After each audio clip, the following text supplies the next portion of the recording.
Here live for your NFL 2021 free agency game plans.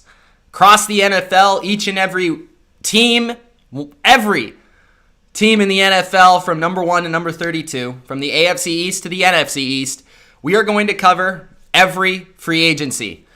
Each team's biggest needs, each team's desired pickups, and the players that I feel will best fit your favorite team's schemes on offense and on defense. So in this video, I'll provide you with the top 6 needs on your team, and I'll take an overall look as if I was the general manager of your favorite team and try to address those needs strictly based off of free agency. So this doesn't really have to do with the draft so much, although I'll bring up the proposition of possibly acquiring some players and making some moves throughout the draft that would also help fill your needs.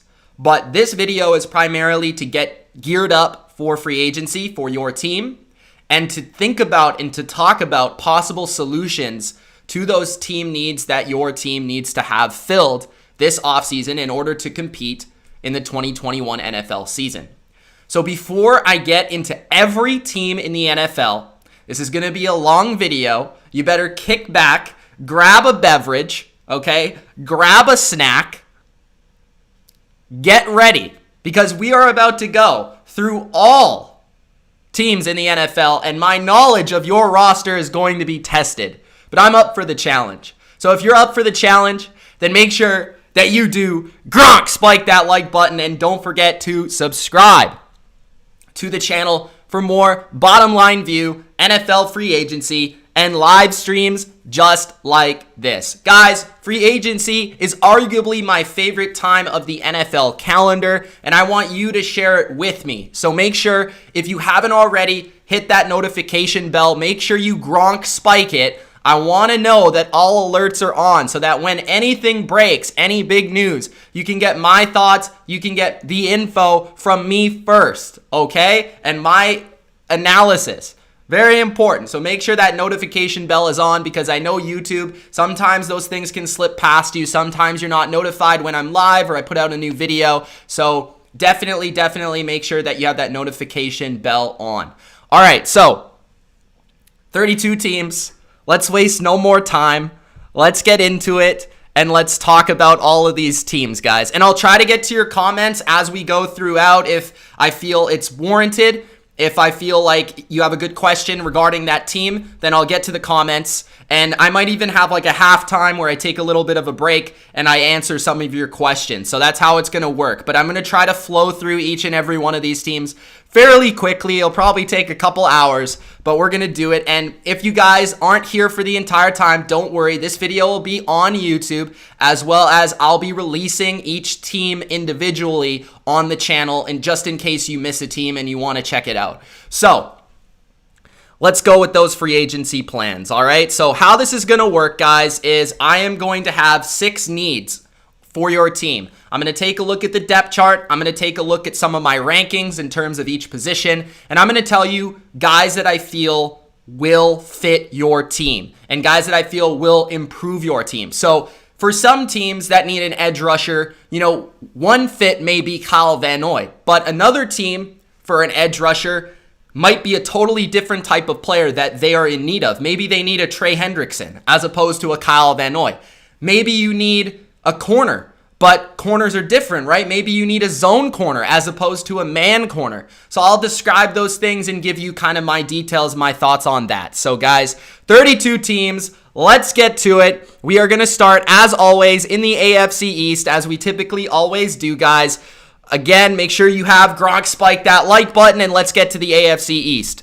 So let's start off with the Miami Dolphins. The Miami Dolphins team needs quarterback, wide receiver, safety, center, guard, and defensive line. The salary cap is just an estimate. Remember, just an estimate of the salary cap. It's not for sure. It's not locked and loaded. They just did release Kyle Van Noy, so this graphic was made just a day before that, 2 days before that. So that would give them another $9 million to work with. So their cap space will be approximately $31 million. So Miami has recently opened up some more of their cap space. So let's take a look at some of those positions and some of the players that I feel will fit their needs. Now, obviously, as a Dolphins fan, you may be sitting there saying, Mitch, quarterback? We have Tua. We just drafted him high. We believe in him. He's our guy. Okay, yes, I get it. So in a way, Tua is your quarterback, but at the same time, you rather need one of two things, right? You need one of two things. You rather need a new starter, if that's the way you want to go, or you need a veteran backup, because that's what Ryan Fitzpatrick was for your team last year. And in my opinion, Fitzpatrick outplayed Tua. That's just my opinion, but that's what I saw, okay? So even if you're not willing to get rid of Tua right now, which is perfectly okay, you invested in him, you want to see him after an okay rookie season, you want to see if he can improve to be the star quarterback that you think, he can be. So who could be that possible bridge or other quarterback that could add into your team? So, of course, there is Ryan Fitzpatrick, who could be back. Of course, you could look to the draft. There are some other interesting names. I would throw one out here like possibly Jacoby Brissett as a guy that he's a little bit younger. Brian Flores has a history with him dating back to New England. Maybe that's a guy that you take a chance on as a backup or at least to provide competition to Tua. Otherwise, I know Durkant is a big fan of getting Cam Newton. I could see that as well, but I don't think, you would be, if you're Cam Newton, I don't think you would be coming into Miami as the starter. I think you would have to legitimately fight for that job.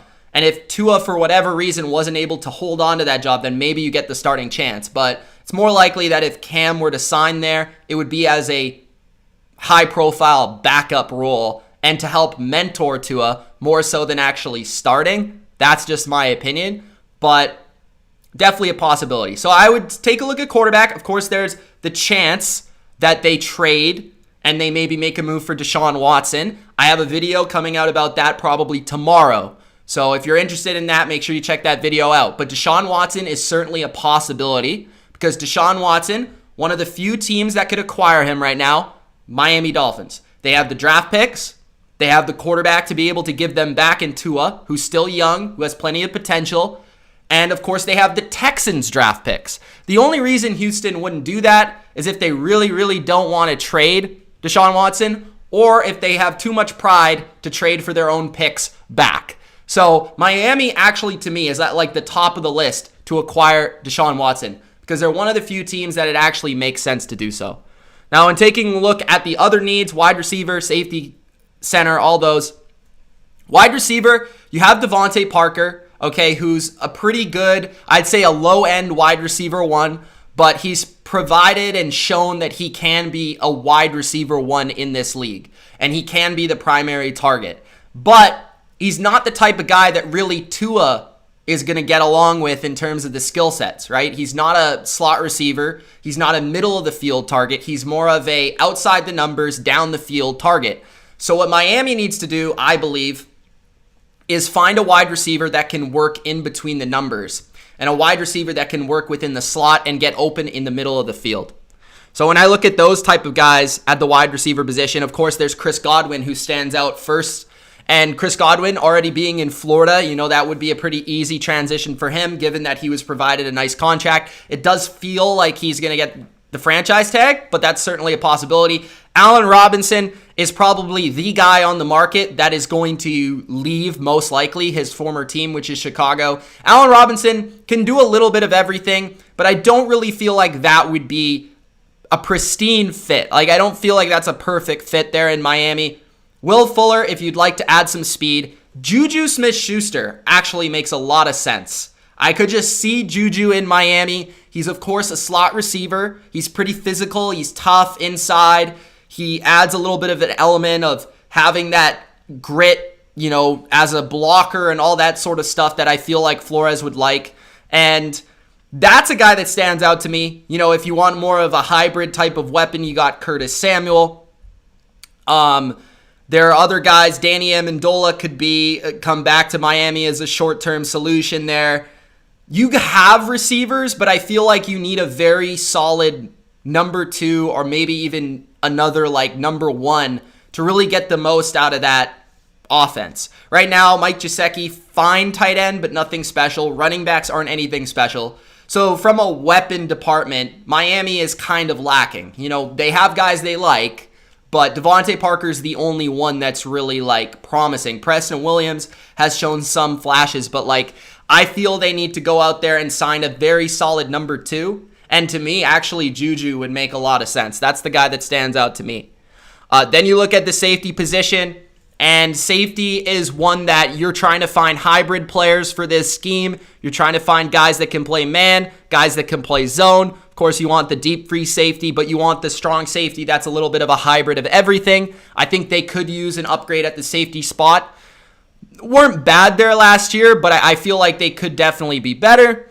I look at somebody like potentially Rashawn Jenkins, who can do a little bit of everything. Maybe a Marcus Williams if you're looking for a Devin McCourty type player at free safety, as well as Anthony Harris. I think kind of similar thing there. Marcus May might be a little bit out of your reach as a hybrid strong safety. He looks like he's going to stay in New York, but I feel like there's quite a few different guys that you could go after here, and I do think they'll end up signing a free safety. Maybe Deron Harmon, maybe DeMonte KZ, maybe Demarius Randall. All these guys have free safety appeal to me for this defense, and maybe just adding some lower cost strong safety options would also be good for them. The center, the guard positions, I know Joe Thuney has been rumored to them for like 2 off seasons now. That certainly could be a fit for them. You also look at center, and that's an interesting one. Everyone would say, of course, all the Patriot ties, right? David Andrews, Ted Karras, who was there already. Maybe they re-sign him. There's other guys that the center position at free agency isn't too deep. So like Austin Reeder, Ethan Pochich, Austin Blythe, like these guys, they're borderline starters, but they're not really anything special. So if they're looking to go, all in, there's Corey Linsley, there's David Andrews, there's Alex Mack. After that, there's a bit of a drop-off. You're probably better off just re-signing Ted Karras. Guard position, there's some interesting options past Joe Thuney. Of course, Brandon Scherf, Gabe Jackson, who just got released, Lane Taylor, J.R. Sweezy. All of these guys, DJ Fluker, I feel would be an upgrade to at least one of their spots on their offensive line. So Miami certainly should look after, and I would actually be pretty heavy into Joe Thuney if I was Miami. I do feel the primary position of need or area of need for Miami is to upgrade that offensive line, no matter who the quarterback is. If it's a rookie, yes, you want to upgrade it. If it's Tua, he's young, you need to upgrade it. You need to protect him. You need to make him feel comfortable, right? If it's Deshaun Watson, you obviously don't want him to be getting hit. So offensive line's a huge need. If they can find one big offensive lineman and one wide receiver, I think this would be a successful offseason for them. Of course, they could always use defensive depth on the defensive line. There's plenty of players that they could go after that I feel would fit that need. But defensively, they're pretty good, right? They're already pretty good. They're one of the better teams in the league, up front, in the secondary especially. And they don't really need a lot. Outside of safety, I feel they could get an upgrade. But there's guys on the defensive line, that you could bring in. I'm not specifically talking about edge. They just moved off Kyle Van Noy, so it does feel like they maybe feel good about that depth. But there's other guys, like maybe you take a swing at Aldon Smith, Marcus Golden. I'm just thinking these Tyus Bowser is an interesting one. Jordan Jenkins is an interesting one. All these kind of stand-up hybrid players. Terrell Basham from New York. These guys, veteran options like Ryan Kerrigan. And then you look at the defensive line, and of course Lawrence Guy, Dietrich Wise from New England, Roy Robertson Harris, if you want a bigger bodied guy. Some veterans like Derek Wolfe, Daquan Jones. All these guys would fit their scheme and have played in similar schemes before. Of course, Adam Butler. Those guys would make sense to me. And I do feel they'll probably add a couple of defensive linemen just for depth purposes, maybe one or two edge players, one or two safeties. But I don't feel on defense they're going to be like all in terms of money. I think the money is going to go towards the offense, and that's what I would do. I would look to sign a wide receiver. I'd look to sign an interior offensive lineman to big money, like a primary one, like a big-time name at those spots. That's probably what I would look to do. Running back wise, I think you're fine. You could draft a guy there or sign, a veteran option for cheap and just as a backup, or maybe bring back Matt Breida, who's currently a free agent. So Miami's looking pretty solid, man. It's really the decision comes down to Tua. What's the decision with the quarterback position? Are we trading for Deshaun? Are we keeping Tua? Are we looking for a new option in the draft? Are we looking for another veteran to bring in as a bridge or as a complement to Tua? And then from there, how do we build that offensive line, get that better? How do we build the weapons around our quarterback? And then how do we fill the needs on defense, the small needs that we may have? So overall, Miami is a team that I think is going to be very interesting because they have lots of money. And I think they'll be able to play and do as they wish. And they were a good team to start with because I think there's only about 10 teams that actually have a lot of leeway in terms of what they can do, in terms of the moves they can make. So Miami's a fascinating team that I'd keep my eye on this offseason. The second team is the Buffalo Bills. Buffalo is, of course, an AFC championship caliber team, losing to Kansas City, looking to get back on track, looking to take it to the next level. That's what Buffalo is looking to do. They're looking to surround Josh Allen with hopefully a more well-rounded roster this offseason. Funny enough, I feel Buffalo, although their roster is probably more talented than Miami's, I feel Buffalo has a lot more clear areas where they can improve because they had a lot of clear strengths, but they also had a lot of clear weaknesses. Their primary weaknesses were on the defensive line on defense, somewhat in the secondary as well. We saw at linebacker, they were rather thin when they lost Matt Milano, who's currently a free agent. Offensively, you could use a big upgrade to the interior offensive line. You could use an upgrade to tight end or running back. All of these places could be additions for the Buffalo Bills. Let's start with what is probably their biggest need on the defensive line. So whether it's edge or defensive line, interior defensive line in general, I just feel like they could use some players. So I feel like a lot of veterans might be interested in playing for Buffalo, as we kind of saw last offseason. Now, Buffalo's been through this kind of curious case where they've been constantly adding former Panther players that have played with Sean McDermott, and that's gone somewhat well and somewhat not so well. Mario Addison, for example, Star Lotulelei is one of them. We saw AJ Klein come in, Josh Norman, especially on the defensive side of the football. We've seen a lot of former Panthers try to find a role on this team. And overall, not a lot of them have worked out to the level that you may have thought. When they signed Addison, I thought that was going to be a really great value add, but it just never really materialized into anything. He was just okay for them. He's still on the roster, but he wasn't that 9 to 10 sack guy that you thought they might be getting. So looking at the defensive line, I look at Sue. If he doesn't go back to Tampa Bay and he wants another run at a championship, Sue's always been about the money. He's kind of a mercenary that way, but he would drastically improve that defensive line because they are very, very bad at defending the run. So when they have to defend the run, they have to put people in the box in order to stop the run. And Ndamukong Suh would just be a guy that would allow them to free flow, to the football and not have to worry about so much having all these 7-8 guys in the box, all over the line of scrimmage to defend the run. They could simply get by with a big man in the middle, helping clogging those holes. Obviously, they weren't able to get J.J. Watt. Shelby Harris could be another guy who's more of a pass rusher, actually, than a run defender, but he would be somebody that would, if you're looking for a big upgrade on the interior, he's a good player. Dalvin Tomlinson, similar thing. He's more of a run stuffer, though. He's young. He's basically in his prime, so if they're looking to improve there. But it feels like Buffalo is all about those, traditional 4-3 defensive tackle types. They don't really go after the size. And I'm curious if they might actually try to go after somebody that's maybe a little bit more of a run stuffer, like a Sheldon Rankins, for example. Bringing in somebody like that could, Jonathan Hankins, maybe a little bit of a cheaper option, who his sole role is to defend the run and clog up those holes up the middle. Because Buffalo has been susceptible to that over the past 2 years, because oftentimes they have a very light front. So yes, pass rush is needed, but I do feel like size on the inside is also needed. I think they were missing somebody this year on the interior, or a couple players, Star for sure. But they're missing a couple of players, I think, due to COVID and injury that definitely hurt them.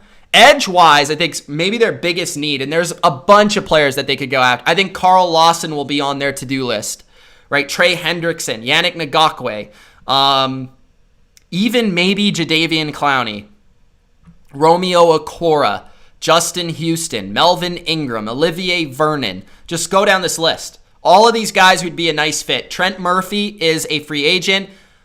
If they're looking for more of a hybrid type, Danico Autry makes sense. All of these guys, Solomon Thomas potentially, all of these guys fit their scheme and could probably play multiple roles within their scheme.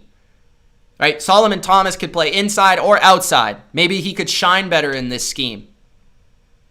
Right? Trey Hendrickson would immediately upgrade their pass rush. Carl Lawson, same thing.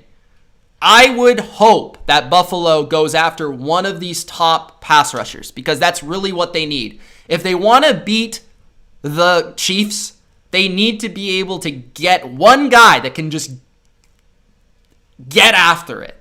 And that's what I feel like they really need. If they're not into that, maybe they'll try the veteran route once again with the Justin Houston or Olivier Vernon. That would certainly help them, but I don't think it would be a massive upgrade to what they already have. You look at some of the other positions, okay? Tackle, guard, cornerback, linebacker. Now, tackle's there because Darrell Williams is a free agent, so they're hoping that they can re-sign him. Guard is interesting because John Feliciano is a free agent, but they could also use an upgrade there, as well as center, often injured, Mitch Morse. You always got to worry about that, but I do feel like they could use an upgrade at the guard position. I think somebody like who just got cut, Gabe Jackson, potentially. Matt Feiler, I always forget how to say his name, from Pittsburgh, is more of a pass blocking type. I'd look to get those pass blocking types because that's what they kind of like to do. John Miller, Chris Reed from Carolina were decent starters that maybe they target, those type of guys. Forrest Lamp has high upside but's been injured for a lot of his career. They could bring back Feliciano.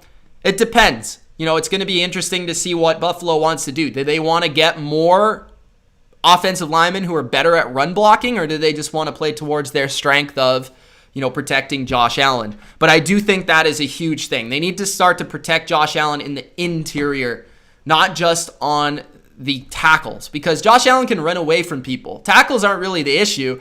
To me, it's more when people are in his face like all the time and coming up the A-gap and forcing him to throw off awkward platforms. That's where he gets in trouble. That's where he throws interceptions. So I would really look to make a big move at guard if I was Buffalo. They don't have a ton of money, obviously, but I think they'll be able to re-sign Darrell Williams and hopefully upgrade their defensive line. As it says right now, they're in the negative, but they'll probably be able to work that out. The one key thing for Buffalo here is what do they do in the secondary, and then are they able to hang on to Matt Milano? Because I'm not sure they'll be able to hang on to Matt Milano, guys.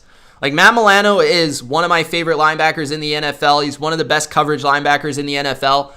He is huge to their defense. I'm sure they'd love to have him back, but they might have to look at some lower key options that maybe if they're not able to get Matt Milano, they can look at him or look at that guy and try to pick him up. So let's take a look at those guys real quick just to see like some of those potential replacements.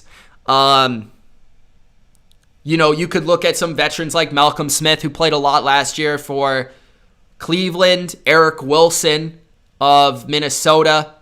Avery Williamson is on the market. Anthony Walker, who feels like he would fit that scheme. Nicholas Moreau, who might cost less. But if they're not able to get Matt Milano, who I think is going to slightly surprise some people with how much money he gets on the open market because of his skill set. They have to look at these guys. Kevin Pierre-Louis, who played in a defense with Washington, which is rather similar to Buffalo's. Those guys make sense to me. So there's not a lot of great linebacker options. They might have to look towards the draft for that, but there are a couple maybe lower key veteran options because you do have Edmonds there, but you would still have to replace. I don't think they want to go with Klein, so they'd have to replace their number 2 spot at linebacker. So, and then you look at cornerback where they were okay. Josh Norman's a free agent again. They might bring him back. They might not. He was okay for them last year. Had good moments, had bad moments. I think they need to upgrade their speed, their quickness, their overall man-to-man ability. I think Buffalo just needs to be a little bit more hybrid, a little bit more versatile with what they do in the secondary. It can't just always be zone. It just, when Kansas City played them in the AFC Championship, it just felt like they had no answers and they had no ability to play man when they needed to be playing man. So Tre'Davious White's there. Levi Wallace is a free agent. Do they bring him back? Do they replace him? You have Teron Johnson, who had the pick 6 in the divisional round. So there's those guys. So you have, I would say, 2 starters right now, but you're looking for that number 2. So if it's not Wallace, who could it be? Maybe a reunion with Ronald Darby, maybe. Xavier Rhodes, who played awesome in Indianapolis, I feel could play well in that scheme, but he's more of a zone type of guy. Maybe you go after a veteran addition like AJ Bouye, Jason McCourty. Michael Davis is one that I love. Akilla Witherspoon. Cameron Sutton's a low-key option who I feel would fit pretty well. There are actually a lot of corners that I like on the open market right now, whether they are outside or nickel, especially a lot of nickel guys. So if they're looking to upgrade their nickel, maybe you go after Troy Hill. Played man, played zone in LA. He could play both spots. K'Wan Williams is more of a nickel. Mike Hilton, more of a nickel guy. But I look at Buffalo, and I do feel they should try to bring back Wallace. But if they could add another veteran addition for cheap money, whether that's AJ Bouye, Jason McCourty, just add a layer of depth to that cornerback group that I think was missing slightly last year. It also might not be a bad idea to get a guy that can play a little bit of safety and corner, similar to Micah Hyde, because they don't have great depth at the safety position either. If one of those guys goes down, Poyer or Hyde, they don't really have the solutions there. So Buffalo's fascinating because they don't have as much money as they've had the last couple of years. So they're in a tight spot. So it's going to be really interesting to see how they maneuver that and how they figure out a way to just keep this team in contentionville, because oftentimes a team gets to a certain level, the AFC Championship, and then they can't retain some of their players and they just lose the track. They can't continue the progress forward, right? Sometimes that just happens. So Buffalo's going to be a team that's going to have to be savvier in the open market than they've been in the past. But I feel like with Bean there, with McDermott there, they can find a way. They certainly have some holes that they need to fill on the offensive line, in the secondary, on the defensive line, and we'll see how they do that. Moving on in the AFC East, the New England Patriots. Okay, guys? New England! The Patriots have a lot of needs. Way more needs than I can remember them ever needing, ever. In my lifetime as a fan of the Patriots. They need a lot of players, okay? But they have $62 million, which I also don't remember the last time they had this much money in free agency, to spend in free agency. New England has a ton of cap space, guys. Ton of cap space. And they'll be able to do really whatever they wish. So that's why Bill Belichick, this offseason, it's make or break for you, Mr. Bill. If you want to make a comeback, it's your time to shine, pal.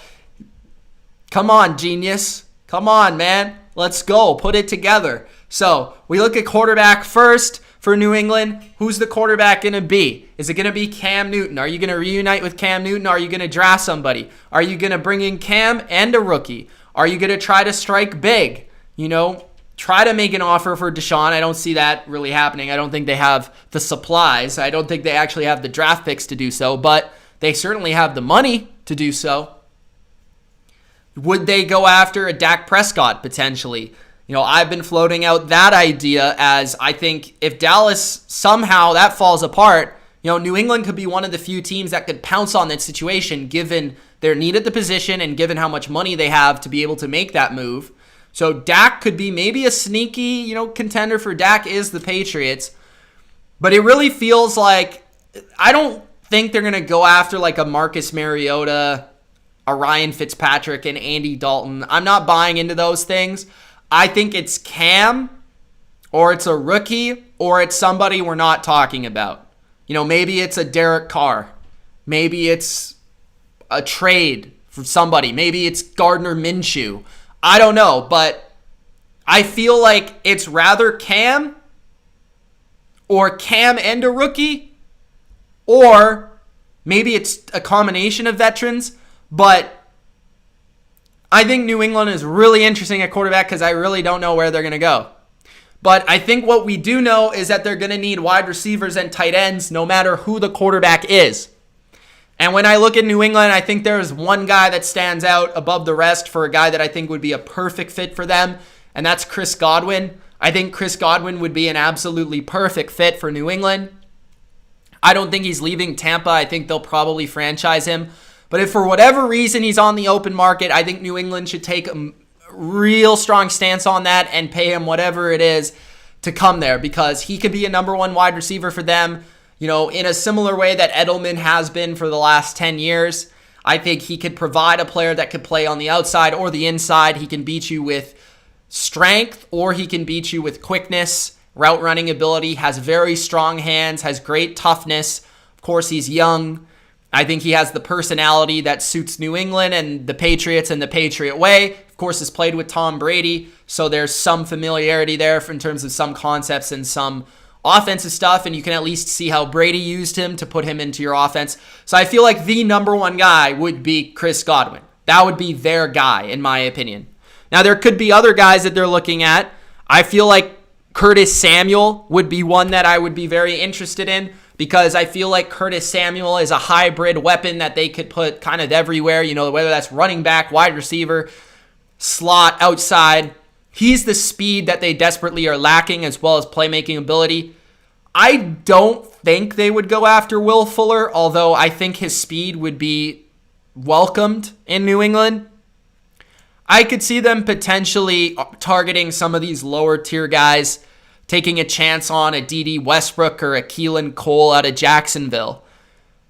I didn't mind Damiere Byrd last year. I feel like he could be coming back to the team.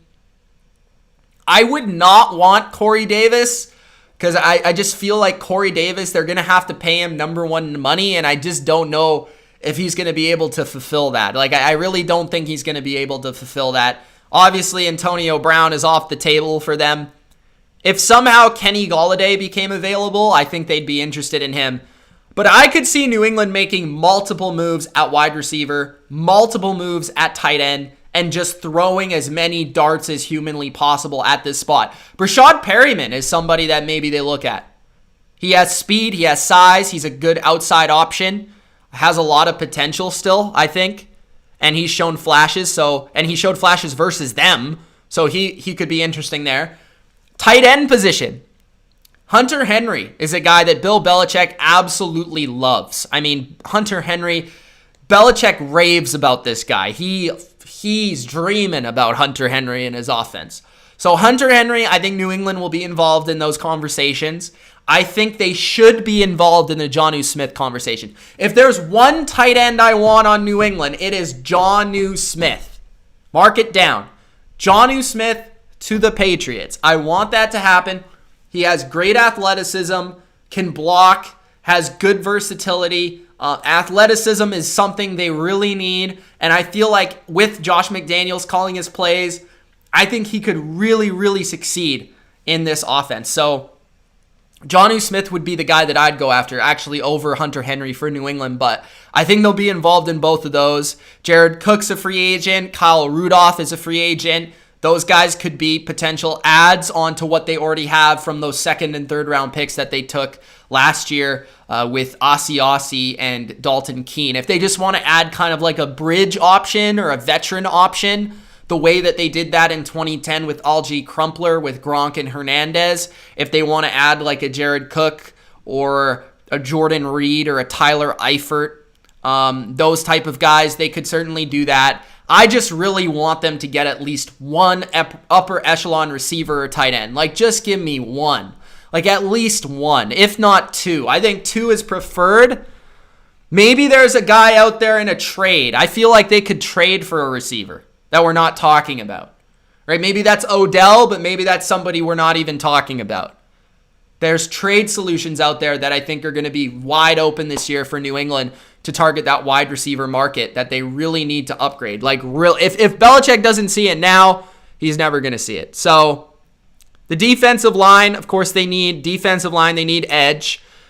I think they like Josh Uche quite a bit, and I think they like Chase Winovich as a pass rusher, but I think they see his limitations as a every down player. I wouldn't be surprised if they took a swing at a big-time edge player or a big-time D lineman. There have been rumors that they might trade Stephon Gilmore, so I wonder what the compensation would be like there. I don't think they need to really even look at secondary. Kyle Duggar looks like a very promising safety. Patrick Chung's coming back. Dante Hightower's coming back for their front seven. But I think it's all going to be all about, getting a couple edge players that will fit their scheme and getting a pass rusher or two for them. So Kyle Van Noy, we talked about that. Certainly could work. Hassan Reddick is one that I feel would be a very good fit, given his hybrid and just edge or linebacker athleticism, that I feel would be a great fit for them from a blitzing and just overall pass rushing perspective. So I'd look out for those two names. I don't think they would be interested in Bud Dupree, but I wouldn't rule it out. I think Leonard Floyd, they might be interested in Leonard Floyd, given what he did in LA this past season. Romeo Okora being in Detroit, Matt Patricia working with him, maybe. Aldon Smith is somebody that I'd like them to be interested in. I don't know if they will be. And there's other names that they've been interested in the past, like Trent Murphy. I would really love to see Tyus Bowser in their defense. Who else on this list? Kyler Fackrell from New York, I think would be a good fit. John Simon's a free agent. He might come back, might not. He didn't have his best year last year. But there's a lot of these hybrid options that I feel would be great. I would love to get Kyle Van Noy back, as I've discussed, but I just hope they're able to upgrade. At linebacker, I'm just looking for more speed. Like, I think they need more speed at linebacker. I think they need more coverage guys. Hightower's coming back. He can play a bit of that edge role as well. But looking at a guy that can cover, looking at a guy with some speed would be nice to see from their perspective. Maybe they do try to bring back, a Landon Roberts who they love, but that's not necessarily filling that role. So New England, it's going to be all about the front seven. It's going to be about wide receivers and tight ends. If they're not spending almost all of their money on those three areas and quarterback, then it's a little concerning. But I do think we're about to see a wild and productive offseason for Bill Belichick and his staff. And I think New England's really going to make some noise this offseason. So I'm super excited about that. I have no idea what they're going to do, but I know they're going to do something. So, yeah. All right. The New York Jets. The New York Jets have many needs. They're one of the worst teams in football, but they have plenty of money to do so and make these moves and fulfill these needs. It starts at quarterback. The biggest question for them is, what are we doing with Sam Darnold and what is the future of our quarterback position? That's the first question they need to ask, and then from there, they can answer the rest of those questions. Are we trading Sam Darnold? Are we picking a quarterback early in the first round? Are we trading back in the first round and then potentially keeping Sam Darnold and helping our offensive line, or maybe want to help our pass rush or help our secondary? We have a number of areas, right, in New York that could be addressed. Basically, every area could be addressed. You need to think about bringing back Marcus May, who could be that strong safety in the new Seattle-ish type of scheme that they're going to be running under the new head coach. New York, they need to look at wide receiver. I think they're fine at tight end. Obviously, they got a left tackle. They've got a premier defensive lineman in Quinton Williams. But basically, everything else is on the table. Everything else. Bring back Brian Poole. I'd love to see them do that because he's been very good for them. But you look at wide receiver, they need a number one wide receiver. If they could somehow get one of these top three, Godwin, Robinson, Golladay, Will Fuller, I think would maybe be more attainable for them. Get that speed element that they let go of in Robbie Anderson. I feel like that would be more attainable. Who else could they target? Maybe they'll be in the Corey Davis sweepstakes. I'd like to see them bring back Rashad Perryman.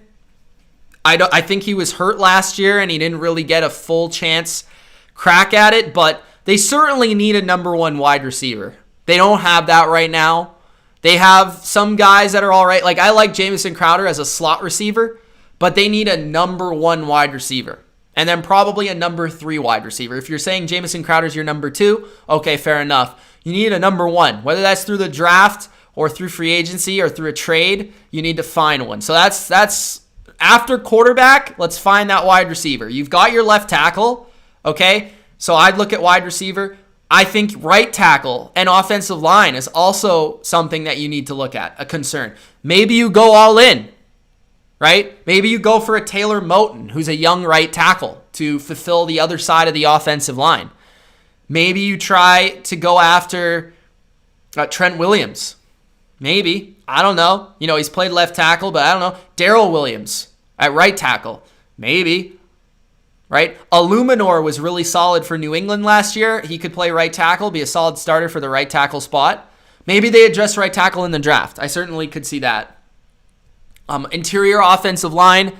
I think you really want to just build this offensive line. Here's the thing. Douglas is somebody that believes in this. He believes in the offensive and defensive lines. He's from Philadelphia, right? So remember how Philadelphia built that Super Bowl team and those really good teams last few years? That was through their defensive line and through their offensive line. So if I had to lean either way, I think they're going to spend most of their capital, whether it's through the draft or free agency, on the fronts of both sides. As much as I'd like to see them spend it on a wide receiver, but it feels like they would look to add a strength to the offensive line, a strength to the defensive line. They certainly need pass rushers. And I think for sure, I could almost guarantee that the Jets are going to come out of this free agency with one good pass rusher. Like one of the top 10 guys. It could be Hendrickson, it could be Lawson, it could be Barrett, it could be Dupree, it could be Reddick, it could be any of these guys. But they are going to for sure get one of them. I don't care who it is. They're going to get one of them. Maybe two of them. Okay? Because that's just the way Douglas is. They're pretty good on the interior already. They just released Henry Anderson. So maybe they need to look at a veteran option there to replace him with. But they're already solid there. Like they got two or three good players. Not just good, but two great players maybe and one okay player. So they're really looking for those edge pass rushers. I think Trey Hendrickson would be awesome. I think Carl Lawson would be awesome. Because they're running that Seattle scheme, right? They need those guys. They need those pin the ears back, get after the quarterback. Maybe they look at Olivier Vernon as a hybrid type defensive lineman. Maybe Vinny Curry is a guy they go after because there's ties there from Philadelphia days with the GM. But I think they're going to go after defensive line. That's going to be a huge, huge thing for them. Linebacker, they're okay. I wouldn't mind them bringing back Hewitt. I think Mosley is going to come back, but I'm not 100% sure. So maybe you look at that as well. But there's only so many places you can address in just one offseason. Marcus May is a priority. Brian Poole is a priority, right? So that's the secondary. You need to look at corner. Maybe you go after, and this is the thing, right? They don't really value corner. At least this scheme doesn't value corner. So maybe you try to bring Richard Sherman. Maybe you try to bring Shaquille Griffin. Maybe you try to bring Xavier Rhodes, Jason Verrett. All of these guys have played in that system before. You could look at maybe Michael Davis, who's played in that system. Akilla Witherspoon, Emmanuel Mosley, Drake Kirkpatrick, Josh Norman. All of these guys could be potential solutions. Sidney Jones, okay? All these guys could be potential solutions for the number 2 corner spot, or because I don't think you're going to find a number 1 corner, but I think you could find a number 2, and I think you could get Poole back, and I think you could bring May back. If they bring May back, they're already good at safety. So one corner, a big-time defensive lineman, offensive line, and wide receiver. That's what they need. Running back, get in the draft. Okay, trade Darnold maybe for a pick that you could acquire a defensive lineman through or a corner through. Who knows? But I think there's a lot of possibilities for the Jets. I think if I was the GM for the Jets, I'd be pretty excited because I think you could go a lot of different ways. And I think you could do a lot of different things with the flexibility you have. And you already have like a couple fundamental good things, right? You have Darnold who... maybe he could be the future or maybe not. But either way, that's a piece that you can use. And then you have a great left tackle and a great defensive lineman. And that's at least a better start than some of these other teams. So I think the Jets are going to have a really good offseason. I look forward to them and really improving this roster this offseason. And I think they're going to be really interesting because I want to see how I think I know how they're going to spend their money. But I want to see it done, and I want to see which players they spend it on. That in particular is going to be interesting. So moving on to the second division, which is the AFC North, the Cleveland Browns, the Cincinnati Bengals. I do just want to say hello to the people in the chat. Thanks, guys. If you've been in the chat, what's going on? If you haven't already, make sure you do Gronk spike that like button, guys. I'm going to try to make these a little bit quicker. I spent a lot of time on the AFC East. So I'll try to make these a little bit quicker, but I knew this was going to take a long time. I don't want to... Here's the problem with these sort of things. Like, I don't want to spend too little time. I don't want to spend too much time. So I just want to say hello, though. Thanks, guys, for the support. All right. So the Cleveland Browns, AFC North. Get a little sip of water first.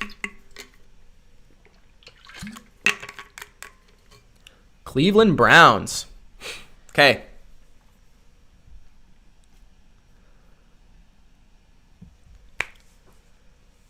The 2021 NFL offseason for Cleveland will be about defense, and more defense.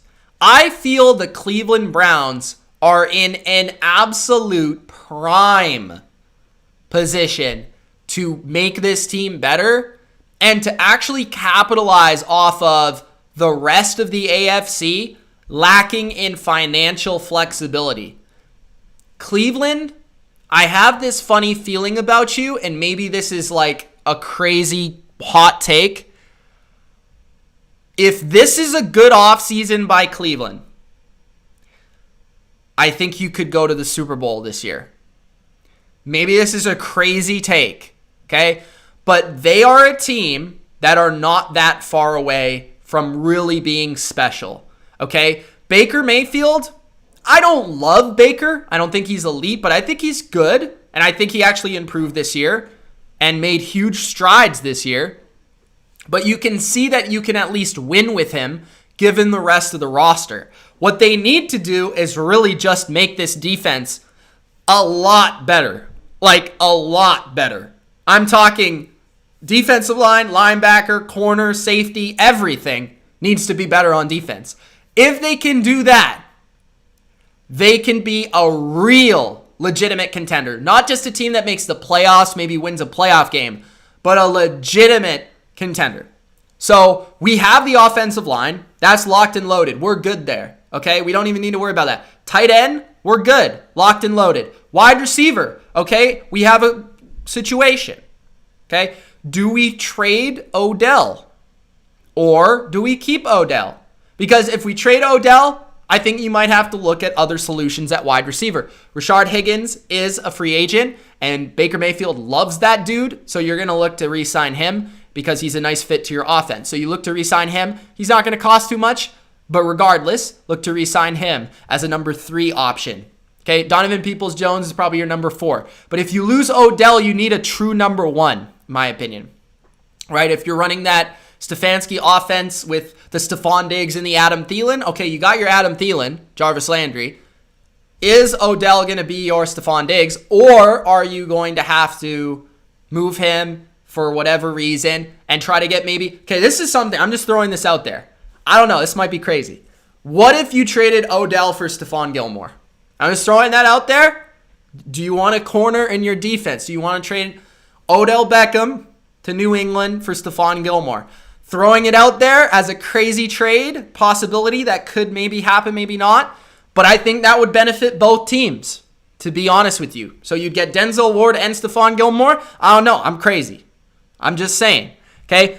We got secondary as a primary need. Safety, cornerback. Anthony Harris. I wanted you guys to sign Anthony Harris last year. Sign Anthony Harris this year. Remember, Cleveland is a very primary, zone, kind of like Seattle sort of scheme, but with a little bit more like kind of like Tampa 2 elements. But I do feel like there's some flexibility within that they could look to add different players from different type of schemes. Safety wise, I'd look to really add a free safety who can really make plays, whether that's Justin Simmons, who I don't think is leaving Denver, but he would be awesome. John Johnson, Marcus Williams, Anthony Harris. I think Malik Hooker, actually. This one just kind of really stands out to me. Malik Hooker in this defense, if he's healthy, that would be a really nice ad. I think Trey Boston, same thing. Really nice ad for them. All improvements. DeMonte KZ, I think, would be a cool ad for them. They tried, a Demarius Randall thing. That didn't work out. Xavier Woods, possibly, from Dallas. I think he would be an upgrade, honestly. They really need to upgrade safety. Their safeties are bad. Anderson Dale was awful. Carl Joseph is more of a linebacker than a safety. And their free safeties were often injured. So if they could bring in like a Marcus Williams or an Anthony Harris at a free safety, be unbelievable. Or Malik Hooker, maybe they go after Keanu Neal at strong safety. Maybe they go after him. He could also play a little bit of linebacker in coverage situations as well, right? So those are all potentially additions that they could make that I feel would be great, right? They tried with Carl Joseph. Keanu Neal's basically a way better version of Carl Joseph. So if you want that guy, you could get that guy. I know linebacker is a position that they really want. I think the best solution for them would be, an affordable and nice addition would be KJ Wright.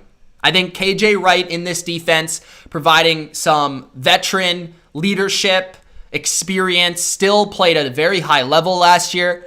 Obviously, knowing this scheme quite well, I feel would be a great addition. Now, you could try to pay a little bit more to try to pry away Levante David from Tampa. That would be a match made in heaven. Matt Milano, match made in heaven, but those guys are going to cost a pretty penny. I'd probably rather spend that money elsewhere, but I will say, in this defense, linebackers are important, and part of the reason Cleveland hasn't been able to get to that next level, in my opinion, on their defense is because their middle of their defense is weak, right? The safeties and the linebackers just aren't up to par. Their corners aren't really the problem, right? Denzel Ward, Kevin Johnson, Greedy Williams, all these guys, they're not bad.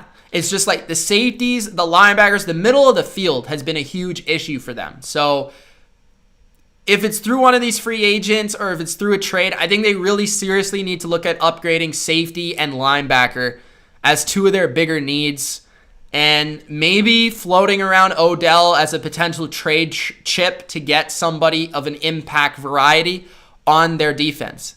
And you have the defensive line, which I think they could use another interior guy and potentially an edge player. You know, Olivier Vernon was good for them last year. He's a free agent. Maybe they bring him back, or maybe they look to upgrade there. I know they were in the J.J. Watt sweepstakes. Maybe they look for a Clowney on a 1-year deal, or they look at Justin Houston or Melvin Ingram. Melvin Ingram would be somebody, if you're looking for a guy that can kind of line up everywhere, he'd be somebody. And defensive line-wise, that's interesting. I don't really see anybody that pops out to me. Kawan Short, maybe? Mr. Carolina, he's a free agent as well. Kawan Short. I feel like they could use some interior depth. Derek Wolfe, those type of guys. Tyson Alualu. I don't think they need to spend huge on the defensive line, but I think they need like good complementary players, like second, third guys. Of course, you got your stud, Myles Garrett, but you're looking for a number 2 pass rusher or a number 2 defensive lineman that can help you out there. So Cleveland, I just really like the way that they're built right now. They're in a really good spot. They have basically everything on offense. They could only get better there. And defensively, it's going to be all about improving that defense and spending money on that defense to get them to the next level. Because remember, guys, defense often regresses and defense often is inconsistent. So if you could field a defense just for this year, even if it's just all 1-year contracts, a 1-year contract here, 1-year contract there, 1 year, and we just go all in on a Super Bowl, it's your time. It's your time to shine. It's your time to do it, Cleveland. Especially with Buffalo and Kansas City and all of these other teams struggling financially, you could be a team to take that big step and getting a big-time player on your team. So I'm really looking forward to seeing what Cleveland does to improve this roster, but I think they're in an absolutely awesome spot. All right. The other team in Ohio is, of course, the Cincinnati Bungles. The Bungles! Bengals fans hate it when I say that, by the way. It's always funny when I say that because they hate it. It's funny, though. All right. Cincinnati. Let's take a look. What's going on, guys? Saying hi once again. Just trying to get situated. Okay. The Cincinnati Bengals 2021 free agency plan. Offensive line.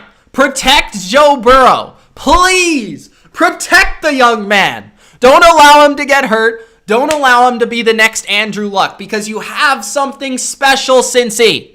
You have a special player. Just don't allow him to get smacked, okay?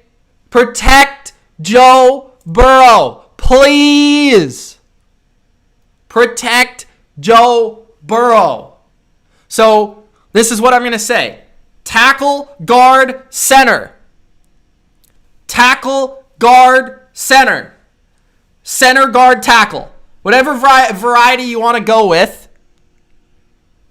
Protect Joe Burrow. And not only by protecting Joe Burrow will you protect Joe Burrow, but you'll make your pass game better. You'll make your run game better. And you'll make your offense better. You'll make your team better. I know it's a crazy concept, but offensive line helps your team, okay? Now on defense, bring back William Jackson and Carl Lawson if you can, okay? If you can. If you can't, then we'll talk about it, all right? If I was willing to let go of one of them, honestly, it would be William Jackson because I think William Jackson is a great player. I love William Jackson. I think he has a lot of potential, but he's been very inconsistent for your team. And because of that, I would not be willing to pay an inconsistent player like that much money. I feel like he's going to be great somewhere else, and you're just going to have to deal with that, okay? It's going to be like Gilmore and Buffalo. But you're going to have to just say goodbye to William and spend your money on the offensive line and the defensive line, I think, personally. So try to retain Carl Lawson. Say goodbye to William Jackson. Bring some other corners in that you feel can help. Okay? And hopefully we can improve linebacker, which was a little better last year. Safety's looking good with Jesse Bates there. And you had Alexander, I think might be a free agent again. We'll have to look at that. He could be on the open market. I think, though, when we look at the offensive line, okay, this is a place where you guys could be really taking a huge step forward. So Trent Williams should be on the docket. Okay, we should be trying to get Trent Williams into our building. Now, he might not want to go to Cincy because he dealt with Washington already, and he kind of knows what absolutely crappy organizations look like. And I'm not saying Cincinnati is a crappy organization, but I'm saying they haven't exactly been the bright and shining spot of the NFL. So Trent Williams might take some convincing, but if you could get him and be like, yo, you could protect Joe Burrow, I feel like he'd be sold on that. There's Taylor Moton, who I love, who's now closer to Joe Burrow's age, who you could help grow with, right? You could have a right tackle for Joe Burrow for, the rest of the next 10 years. Darrell Williams. Who else? Daniel Brunskill, who could play a little bit of everything. Maybe you make a trade for Trent Brown. I've heard Trent Brown's on the market. You can make a trade for Trent Brown. I'd send a third-round pick. Get Trent Brown right now. There's your left tackle. There's your right tackle. Whatever you want. That's a huge upgrade. Now, you already got one tackle, so you need another one, right? You look at the interior of the line. I think Joe Thuney would be unbelievable. Joe Thuney would be like my number one addition for this team because he is a great pass blocker. He's a great pass blocker, and that's what you need for Joe Burrow, is a great interior pass rusher or pass blocker. Allow him to protect Joe and have Joe the ability to step up in the pocket, right? Joe Burrow is more similar to a Tom Brady than a, Lamar Jackson, okay? He's more of a pocket quarterback. He's more of a maneuver the pocket and make throws type of guy. So Joe Thuney would be perfect because you're trying to surround, that interior of the pocket so that Joe Burrow feels comfortable there, so the pressure is not in his face constantly. So Joe Thuney, Gabe Jackson, who else? Nick Easton. Bring back Alex Redmond. I thought Alex Redmond wasn't so bad. I don't know how you guys feel about that, but I thought he was okay. Now center-wise, Corey Linsley, another incredible. Just sign Corey Linsley and Joe Thuney and get, be done with it.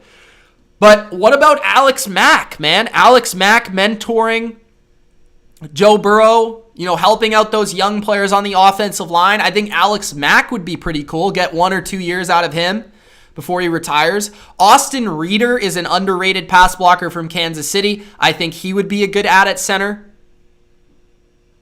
So those are spots and players that I feel would be nice. Defensive line-wise, I think they're moving on from Geno Atkins, unfortunately. Carl Lawson, bring him back. Sam Hubbard, I like. I think he's a solid player. But they really need to look at that interior. DJ Reader, they brought in last year. I think you need kind of that replacement for Geno Atkins, which isn't going to be easy to find. So, and there's nobody in free agency who you could just say is prime Geno Atkins. So, Austin Blythe, yes, Austin Blythe, I think would be a good add because it's transferring from that scheme of Sean McVay to the Taylor scheme of Cincinnati and LA. So that makes sense. Austin Blythe, yes. Ben Garland, same thing from San Francisco. Him too. Who else fits that mold? Tom Compton. And I think that's it. Who else? I think that's about it, guys. Maybe Pat Elflein. He hasn't really been very good. Yeah, those are the guys that stick out from that Kyle Shanahan, Sean McVay sort of tree on the offensive line that I think would fit solid there. Yeah, I don't really know in terms of the interior defensive linemen who they'd be interested in getting. But I do think releasing Geno Atkins will give them a lot of money to work with to probably look to retain Carl Lawson. That's probably what they're going to use the money on. Linebacker-wise, they could definitely use somebody that is quick and good in coverage. I think somebody that stands out to me, maybe underrated, would be Eric Wilson of Minnesota. Similar defense there, I feel would be a solid fit. At least a solid starter. You don't look at anybody, unless you're spending money on Levante David or Jayon Brown or Matt Milano. You're not going to get a superstar linebacker, but somebody like that. I don't think they need to go out of their way to get a big-time linebacker, because I actually don't mind their linebackers from last year. And like I said, I love their safeties, so it's probably more of a matter of just putting most of the money to protect Joe Burrow, and then from there, trying to fill out the rest of your defense on the defensive line and at the cornerback position. Looks like, most likely, William Jackson will be gone, but I don't think that's a bad thing, because he's been kind of underwhelming for them over the past couple of seasons. So, Cincinnati, protect Joe Burrow. That's just period, end of story, man.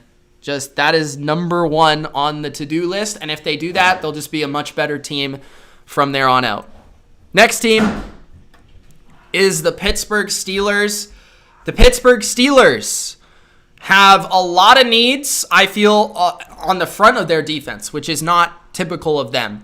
The Pittsburgh Steelers in 2021 need to look to really upgrade an old offensive line and replace some of their players that have been there for years, like Pouncey, who I believe was just put on the retirement list. He could be gone, and they need to look for a new center. There's a couple of their guys at guard and tackle are free agents that they might look to bring back. Of course, there's the question of, is Big Ben Roethlisberger going to be their quarterback? It does feel like he's coming back. It does feel like that's the way they're going to go for at least one more year, so that's cool. They got to restructure that contract. They got to figure that out, because they're in the negative right now. So you can't really make this team better if Big Ben is taking up all this space. So there's other areas of Pittsburgh. Depth linebacker, Devin Bush, once he went down, man, that defense was a different defense. Him, Bud Dupree, they went down, and that defense was just not as good. Just as simple as that. And it's understood, because those are good players, but you need to find more depth on this team. So I think for Pittsburgh, it's going to be about probably getting rid of the old and bringing in the new. Pittsburgh's never been a big free agency team. They've never made a ton of moves, but they usually make, 2 to 3 to 4 impactful moves that will help them, or that will be pretty drastic for them. So like Eric Ebron last year was an example of this, making a move like that. They don't make a ton of big moves. Joe Hayden in the past was a move that they made, but I feel Joe Hayden, on that note, could be a guy that they get rid of. They got to look to re-sign Mike Hilton if that's possible, or Sutton, one of them. I don't think they're going to be able to bring back both, but they got to bring back one of them. And probably the more affordable of the two will be Sutton. So that's probably the way they'll go there, is they have Nelson. They might get rid of Hayden and cut him for the money, and then bring back Sutton. They got, of course, Minka at free safety. I feel like they're fine at strong safety. Not great, but fine. Linebacker-wise, it's just looking for that number 2 to complement Bush. And on the defensive line, you're probably going to lose a veteran depth player like Alu. You've got Hayward. Hayward's getting a little bit older. Edge-wise, TJ Watt signed. Bud Dupree is a big question. They would like to keep him. I think they would like to franchise him maybe. I don't know, man. He might get money somewhere else. But what might help them is that Bud Dupree is coming off of an injury. So being that he's coming off of an injury, he might not be worth as much money as initially you would have thought. So, but there's going to be plenty of competition for him. So if he's maybe in the 1 year ballpark sort of things, maybe he comes back and he bets on himself to play well again next year. Certainly could be the case for Bud Dupree. Offensive line wise, I think you're looking to retain a couple of your own and probably upgrading center. So let's take a look at center. But yeah, I just feel like Pittsburgh's not going to be a very active team this free agency, right? I just don't. Maybe you look to get Alex Mack in there to replace the veteran that you had in Pouncey, to have somebody that maybe Ben will be comfortable with. There's guys like Ted Karras and Austin Reeder. I don't think they'll be able to afford a Corey Linsley or a David Andrews, but maybe a Matt Skura of Baltimore could be a borderline starter type of guy. But yeah, Pittsburgh's not in a great spot, guys. Cap-wise, team-wise. It's going to be interesting to see how they try to get out of the negative and what they do and the players they sacrifice in order to upgrade certain areas. But I think when I look at Pittsburgh overall, the best way to success for them is to upgrade their offensive line, get a competent run game, support Ben with better balance on the offensive side of the football. You're probably going to have to let go of Juju Smith-Schuster, okay? So Juju's probably going to be gone. So you're going to have Claypool, you're going to have Deontay Johnson, and that's fine, okay? Maybe you look to the draft to add a number 3 or a number 4 wide receiver. You still have Washington as well, who's not bad. I think their wide receiver position is fine. You have Eric Ebron at tight end. I think they'll keep him. Vance McDonald's a free agent. So yeah, most of it, guys. James Conner's a free agent too, so running back. But the offensive line is the primary need for me. Reconstructing that offensive line. I think what's missing from Pittsburgh is the old school Pittsburgh Steelers football mentality, which is run the rock, which is toughness, which is grit, which is down and dirty. And I feel last year Pittsburgh was missing that element, specifically on offense. Their defense was physical, their defense was tough, but they were lacking that balance in toughness and physicality in Steeler football, and they need to get that back. I think the best way to do that is by improving the offensive line and improving the run game to give and to let the pressure off of the shoulder of Big Ben, because Big Ben's fine, but he's not great. He can't carry you any longer, so you need to have that balance.